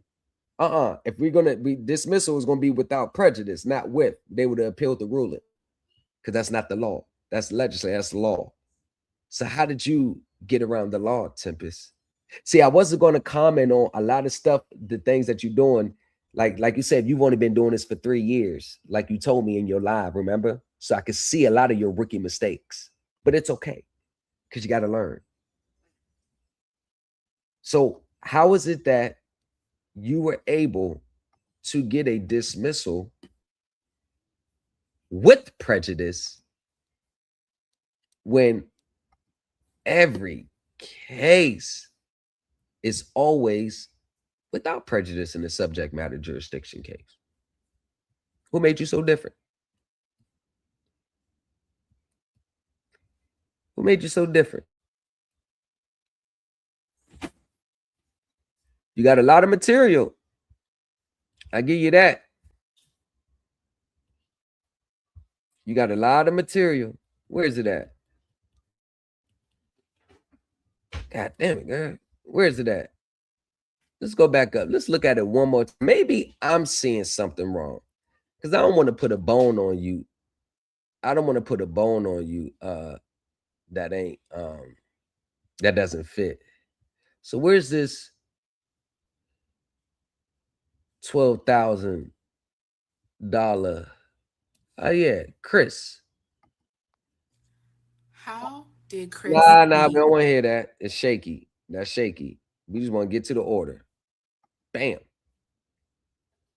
So you look at this, if you look down at the bottom, it says, therefore, order that plaintiff's claims against defendant are hereby dismissed for lack of subject matter jurisdiction and lack of standing. And this case is dismissed with prejudice.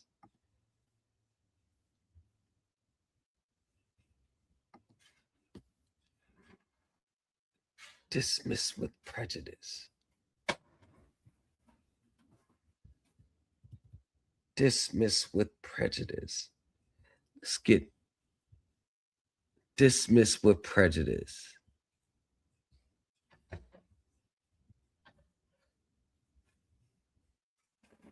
So dismissed without prejudice means the case has been dismissed but has not been finally decided and may be refiled. And that is typical in a lack of standing cases when you a service defect or something.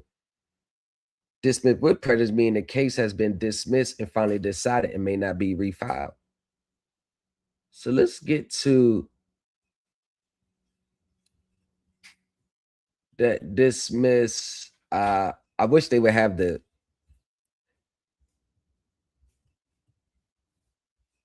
let's see. It might be too much. Representations, yeah. It might be too much. But I find it very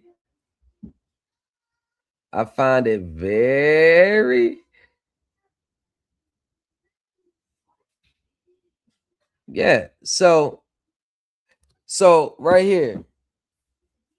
Standard forms, official templates used by Texas judges specifically include language. It is ordered that this case is dismissed without prejudice when subject matter jurisdiction is missing. Uh-oh. Wasn't subject matter jurisdiction missing here? Why you put with? Uh-oh. Got some explaining to do. I told you that you should have left me alone. So watch this. So what if a order prepared by a pro se litigant appears to be signed by a judge dismissing a case with prejudice,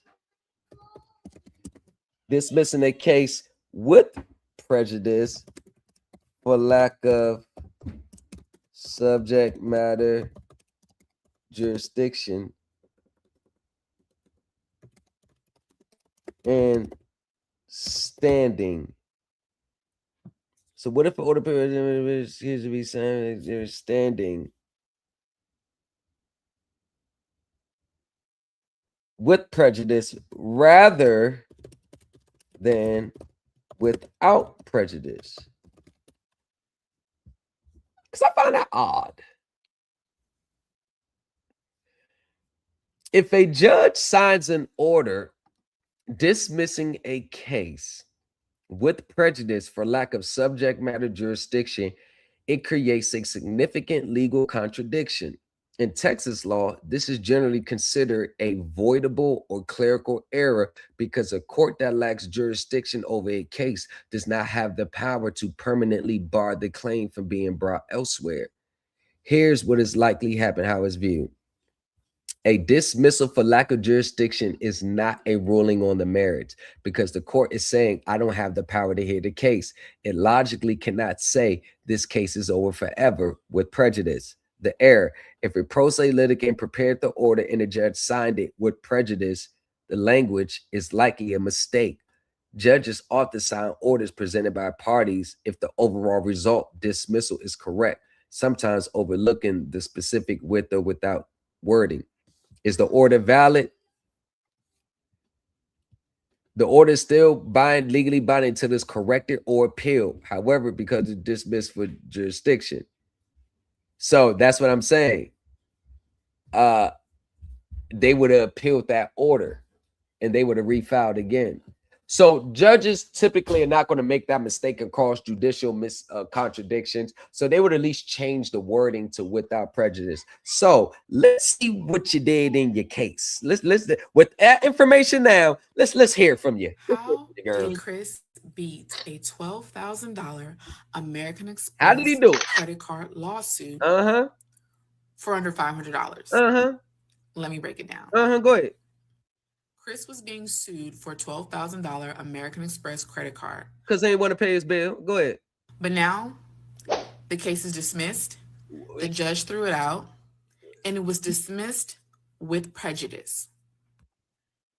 Yeah, dismiss with prejudice for lack of subject matter jurisdiction when the procedure history of that case is to always dismiss it without prejudice. But go ahead, explain again. Come on, keep it smart. I want to hear this. No payment plan, no settlement, no judgment, just dismissed with prejudice. I drafted this motion that shut it all down. I reviewed the lawsuit. I crafted the argument for him with the strategy, Mm-hmm. and I built the motion from scratch. Mm-hmm. I challenged the jurisdictional flaws. Mm-hmm. I challenged the lack of standing Mm-hmm. and the contract inconsistencies. It was airtight, you guys. And he had also a fair judge. Our consult session, he was able to file the motion. Uh-huh. He argued the case. So you already admitted that you challenged subject matter jurisdiction, standing, and contract inconsistencies. Supreme Elite Team, what do I always say? We don't ever get into arguments about the contract. We get into the meat and potatoes of the situation. You're rocking with the best. We don't talk about the contract. We get into the meat and potatoes, which invalidates the contract in its entirety. But let's hear what she got to say. Y'all need to sign up with her. Mm-hmm. And the case was dismissed with prejudice. He fought back. Chris spent $500 total to help him secure a win against a $12,000 credit card debt lawsuit that was filed against him. How did Chris against a $12,000 credit card? So $12,000.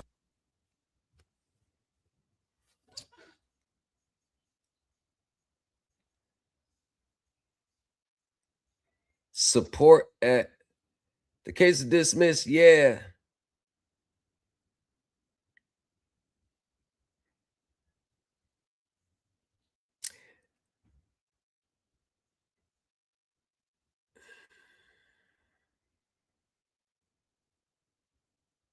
That court talking points. What do y'all think about this email? What do you think about this email? Proton mail on it.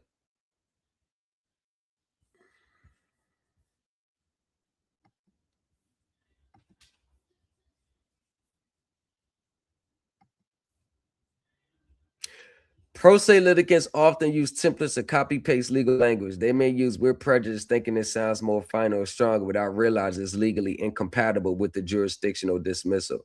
If the judge didn't catch the wording before signing, the error becomes part of the official record.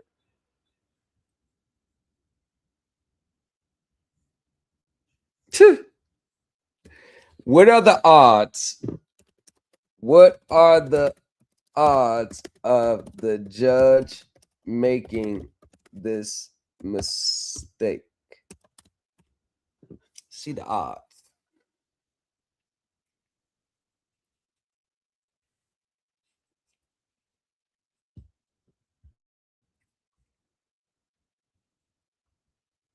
While statistical odds are not quantified in legal database, judges, scholars acknowledge that jurisdictional confusion, errors in drafting with or without prejudice designation occurs with some frequency. Court dismissed subject matter generally must do so without prejudice, as a court without jurisdiction lacks the authority to adjudicate merits and permanently bar the claim. So in Texas, the distinction between the two, without prejudice, generally dismissal due to lack of jurisdiction, improper venue, failure to join the party is considered without prejudice. These are not adjudications on the merits. This allows the plaintiff to potentially refile in the correct court. With prejudice, is the final decided and cannot be refiled.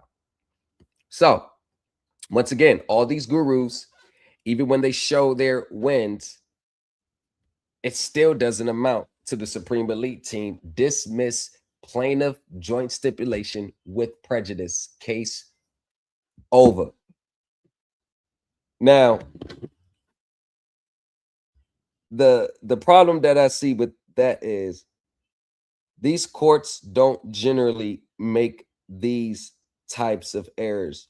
So my final thesis on this,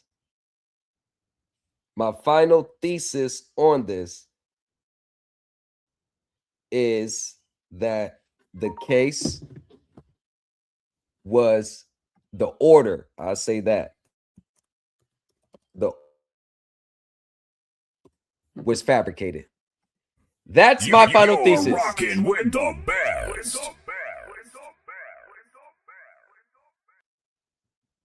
I believe the case was fabricated. Judges don't do that. And that's what I pointed out to her behind the scenes. But she didn't like that. So she goes online and tries to come at me like I was trolling her.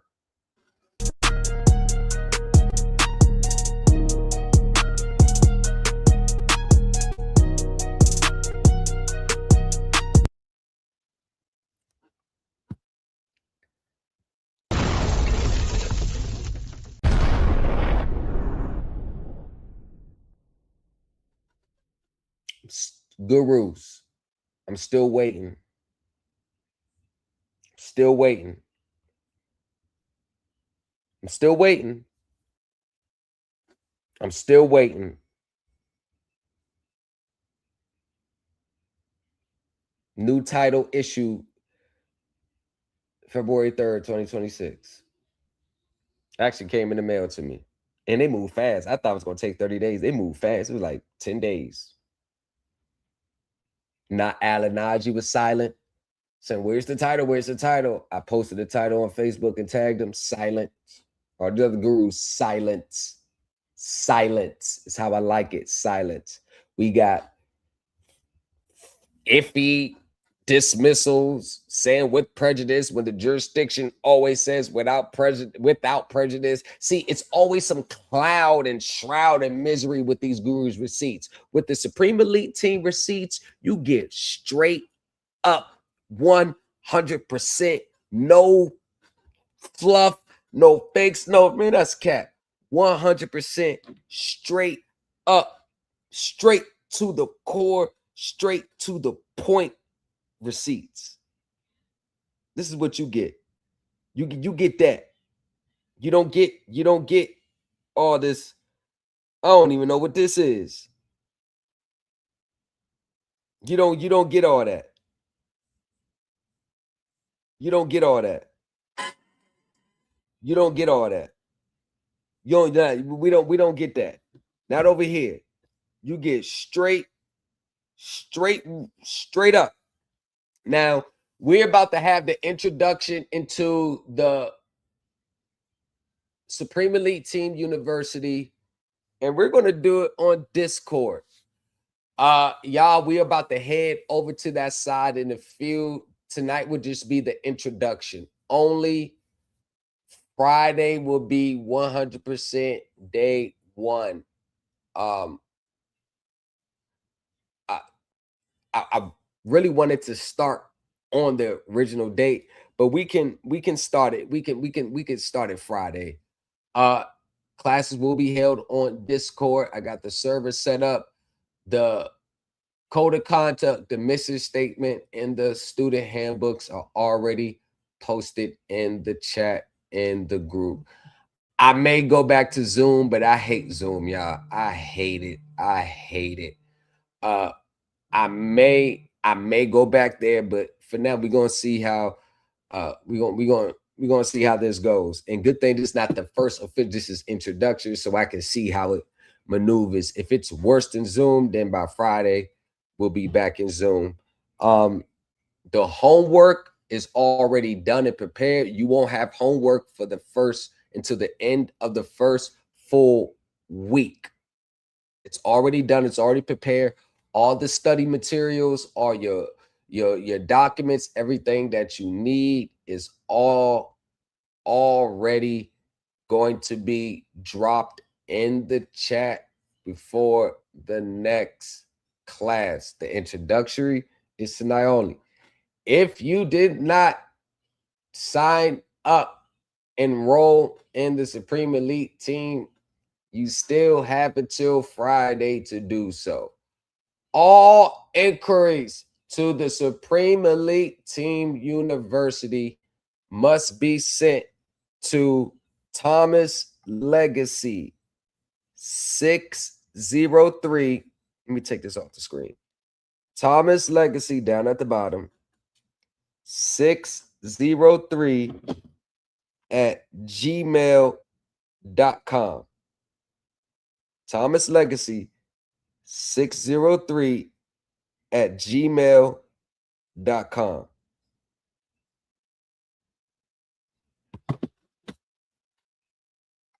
What you will be learning, number one, you will be learning everything dealing with consumer finance. You'll be learning everything dealing with consumer finance, right? And not only that, you will be learning everything related to not this vague securitization and all this. You're going to learn the intricate details on how it operates from multiple layers. Securitization is a multi-level, multi-layer thing. You're going to learn how to evidence it on a balance sheet. You're going to learn the official accounting terms that they use for these items. You're going to learn why the contract was already less of what you owe from the books in the contract. The contract says you owe $50,000 back, $400 a month for the next 7 years. When we tear apart the books, you'll realize that it has that those numbers are significantly less. You will learn what happens in a charge off. What is evidence from an accounting standpoint on a charge off? When you get your account charged off, what does it mean from an accounting standpoint, that internal accounting standpoint? So when I'm talking about accounting, I'm not talking about accounting like the normal regular way. I'm talking about the accounting from their internal books, how their internal accountants operate. You're going to realize that what happens in 90 days, like default on a mortgage, or you didn't make your payments for 90 days, you'll understand what's taking place within that 90 period, those 90 days, because they don't come after you till after the 90 days. You will learn what's taking place within those 90 days. And Tempest is right. Yes, I know someone who processes the payments for Fannie Mae, the ones that it goes from your lender, your servicer, to that company right there, and they send the money to the other side. You'll learn what happens even when a foreclosure takes place. You'll learn what happened behind the scenes. So you'll look at foreclosures from a totally different lens, and you won't look at it, get scared. Oh, I need help, I need help. You'll realize, oh yeah, this is going to prove my point. You'll know what to look for in discovery. You'll learn the professional behind the scenes discovery request, because no other guru out here has this, because part of my discovery request, I got it from the ex-SEC attorney. You think he would know what to look for?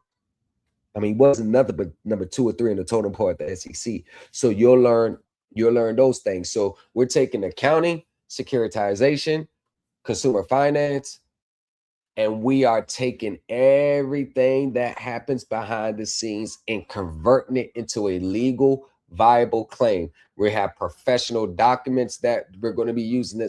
You'll have as study materials from college professors, people from the American Accounting Associations, lawyers. Hell yeah, lawyers.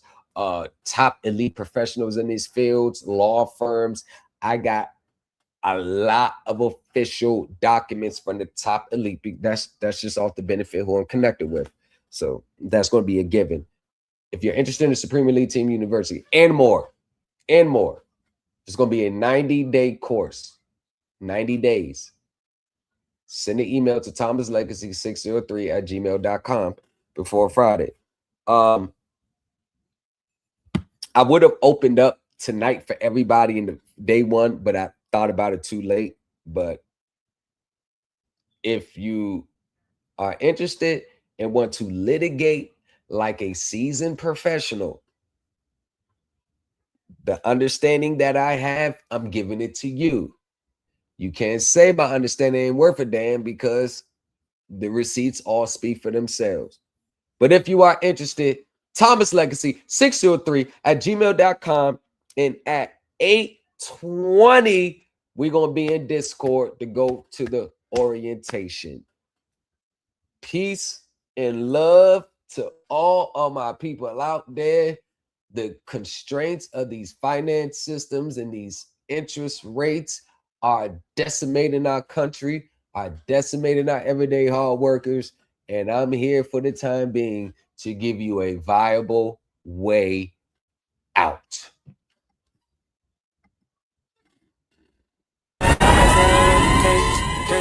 Big checks from credit accepting. Thomas settled the case. You see the devil and he rich, yeah. Thomas settled the case. Big checks from credit acceptance. Thomas settled the case. You see the devil and he rich, yeah. Thomas been lit, call him litigator. He been in the court with the litigation. Thomas known in the court like Jordan in the 80s. He did his research, had to plan it like her name is Katie. He put his foot on their neck like a foot fetish. Thomas is not a credit rookie, call him credit veteran. They try to throw a lion on him, but they couldn't catch him. The whole team did a dance, it's the credit stepper. He caught a chapter and a judge and they had to settle. We ain't even been to court, they just had to settle. We ain't even have a fort, they just had a level. On the ground with the gavel, we just had a wrestle. Yeah, Thomas not a rookie, this a vet, call him Top G. He a vet, top gun, he ain't never lost. Thomas know how to finance, he the top dog.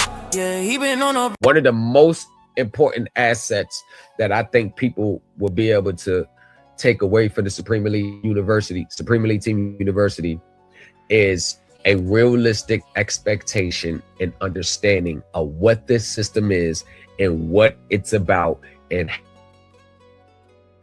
totality. You're going to learn that everything that you obtain, all the information and understanding, it's not solely going to be for the sole purpose of getting out of a debt, because that's never the angle anyone should take. I'm doing this to get out of a debt. No one, why am I saying that? Why do I believe that no one should take this angle that I'm doing this solely to get out of debt? The reason why I say that, because when you focus on not having to pay debt anymore, you're going to miss the bigger picture. Because once you understand the bigger picture, you're going to realize that that's not even the angle. There's most likely no case law govern accounting. Most times you won't really specifically see it when researching any cases that solely go into accounting defense or exposure of the accounting, because let's be honest, they don't want people knowing the accounting, let alone challenging it. When the challenge of improper accounting has been the foundation of equity in the judicial courts of the United States, dating back to the 1930s. So one key word, accounting defense. Researching any cases that solely go to accounting defense.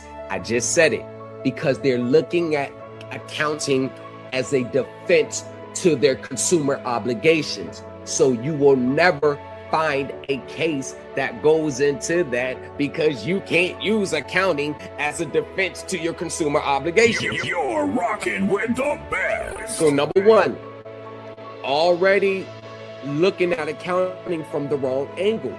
But if you were a guru that understood these things, you will know that accounting is not used as a defense or your cause of action.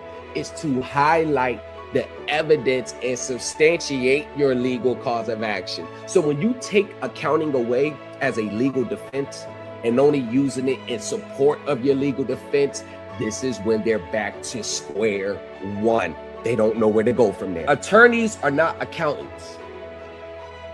It has nothing to do. It doesn't matter. Administrative judges are not accountants. Once again, these administrative judges, it keeps hindering to the sovereign citizen lingo. It's like, no matter how much you want to jump to accounting and securitization, once you've been bit by that sovereign citizen bug, as reflected in this person's case filing with the $1.7 million home, it's always going to creep up out of you. Like, you cannot let, like, it's going to creep, it's going to seep up. Administrative judges, That is that sovereign citizen way of administrative judges are not accountants. So how would they truly know who is obligated and how the accountant reveals the truth? Well, how would you Don't miss know? out on this opportunity to litigate like a seasoned professional. Join the Supreme Elite Team University. Thomas in the lobby. Folded thicker than a skyline. Credit acceptance on a resume with stories in the fine lines. Well, how would you know? Think about it. If there's no case law on accounting and lawyers are not accountants and administrative judges are not accountants, then where do you go to get your relief? Because accounting relates to financial disclosures. How do you connect accounting to a courtroom setting? I mean, you got a auto transaction, you got a credit card case, you got to know these things before you go into court. How do you bring accounting into a consumer obligation? If there's no case law on it, the judges are not accountants, the lawyers not, so how would they really know the truth? The same question could be posed to the guru. How would you really know the truth then? And this is what it means. The truth is always what I believe the truth is, or how I feel the truth is. And if the courts or the judges don't see it this way, then them themselves are wrong. But these are the same people that you are going to get relief or requesting or seeking relief. These are the same people. It's like somebody trying to tell you you're wrong about something, but they actually need you for help. Like somebody trying to tell you, oh, you wrong about this, but they actually need your expertise. You see what I'm saying? Like, how does that look? So you have no judges. Judges can't tell you what the truth is. The lawyers can't tell you what the truth is. There's no case law on the truth. So going by this own logic, then why are you even trying to bring up accounting in the first place? Oh, let me guess. Let me try to deter people from the questions asked. Because I remember after I went live, people did start asking questions. Hey, and this post came about. Multiple people started saying, hey, can you evidence this in a court case? Hey, can you show me any? Because I told the people, yo, just ask her, just prove this in court. Where are the cases to support what they're saying? I found over 70 cases to support what I'm saying. On my Thomas legacy. I got knowledge, I got money. You know I am a trendsetter. Yeah. People started saying, hey, can you evidence this in a court case? Hey, can you show me any court cases? In which some people started to take that advice because I told the people, yo, just ask her, prove this in court. Where are the cases to support what they're saying? I found over 70 cases to support what I'm saying. So where's the cases that supports what this person is saying? And it's either one conclusion, they don't know, because they don't have the true understanding of what it's really about to give you a definite answer. Versus in my Supreme Elite Team group, we go over cases just like the weatherman goes over the news every morning. The stuff that many people out here are struggling to even grasp 1% of, we go over in our group effortlessly. Oh, no. It's not me. My members are saying this. And do I have to drop screenshots and emails they sent to me and comments they made in the group? I got to do that. It's not going to mean anything because people are going to believe what they want to believe. Actually, more people are going to stay away further. And it's sad. It's because they're just envious. They're actually, the years of them spent with these people and getting spunked around, people like Mensa, Yusavelle, Jonah Bay, Tamika, they are so punch drunk today, like they are shell shocked. And that's what these people, these gurus do. They take your money and destroy your will. So now everybody to you is in that same boat where you got the Supreme Elite Team. We're just going to continue to keep trucking and moving along. You're rocking with the best. Do you think I will want 100 to 250,000 people knowing exactly what I know? As soon as people in mass, let's say I do a Thanos and I gave everybody my understanding. If the court started to see this stuff, these claims come in drones, do you not know they're going to find a way to shut it down? They're going to find another way to shut it down. I just dropped my last video on it. They're going to find a way to shut it down. This is open. This door is open, but it's not open for everyone. The harsh reality is, no matter how many people spent trying to fight all those mortgage, consumer, all that with these gurus online, the harsh reality is less than 10% are ever going to win.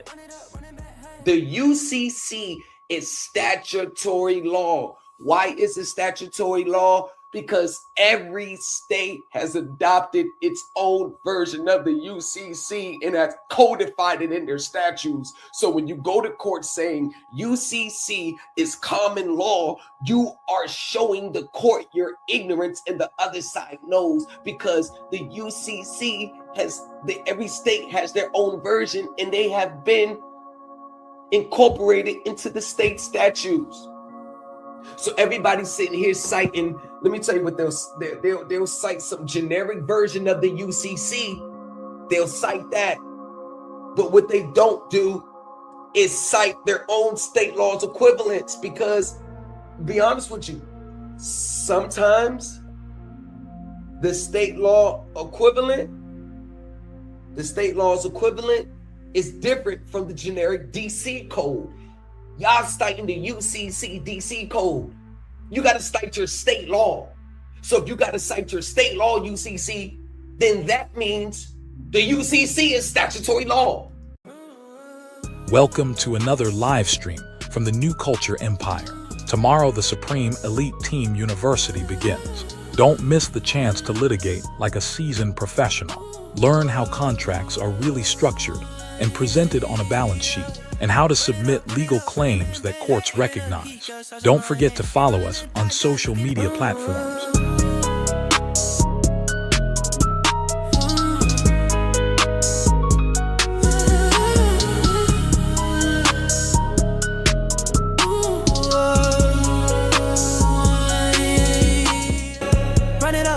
Run it in bang. Whipping up heat, got sauce in my hand. She rolling the dice, got luck in that van. Smoking that leaf, going global stand. On my wrist like a stage, I can't glance. You look like you wanna let go straight. I thought so, okay.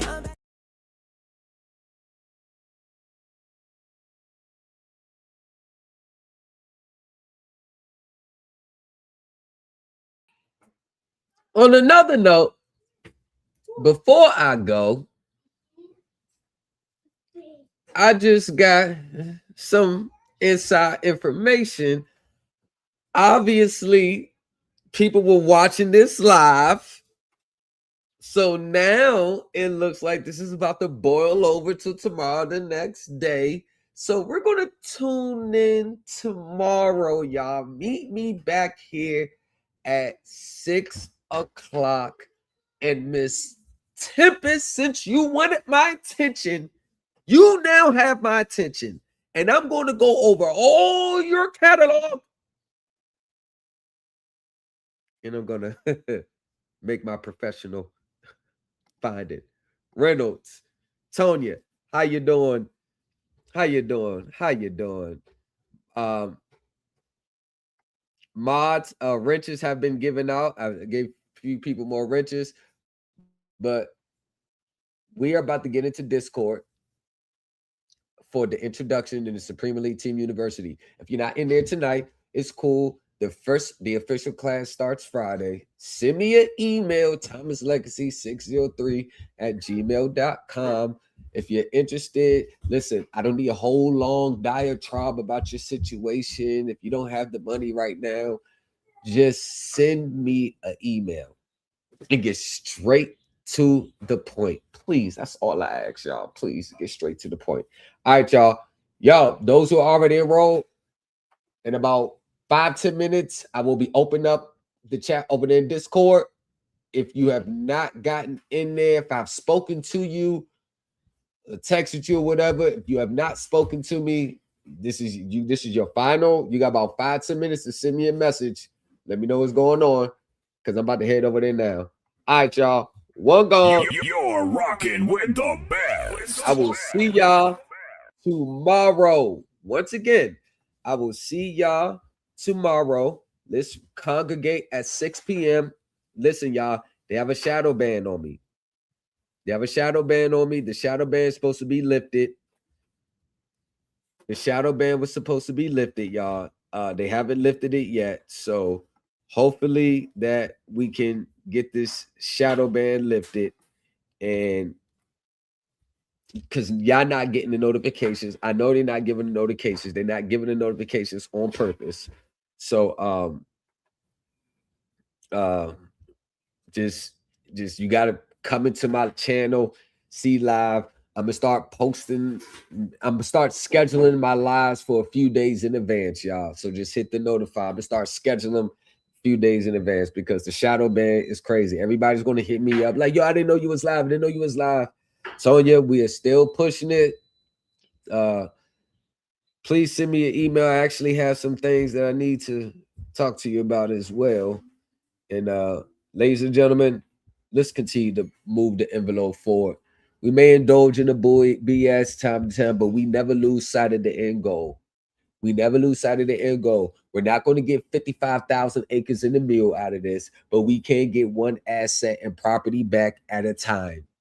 Own clear and free at a time, at a time, at a time. The assets, let me just tell you what Bernie Madoff told me in the feds. He said, see, in your world, no disrespect, money is everything to you. But in my world, the right to receive payment is more valuable than the payment itself. Let that sink in. Don't miss out on this opportunity to litigate like a seasoned professional. Join the Supreme Elite Team University. Thomas in the lobby, folded thicker than a skyline. Credit acceptance on a resume, with stories in the fine lines.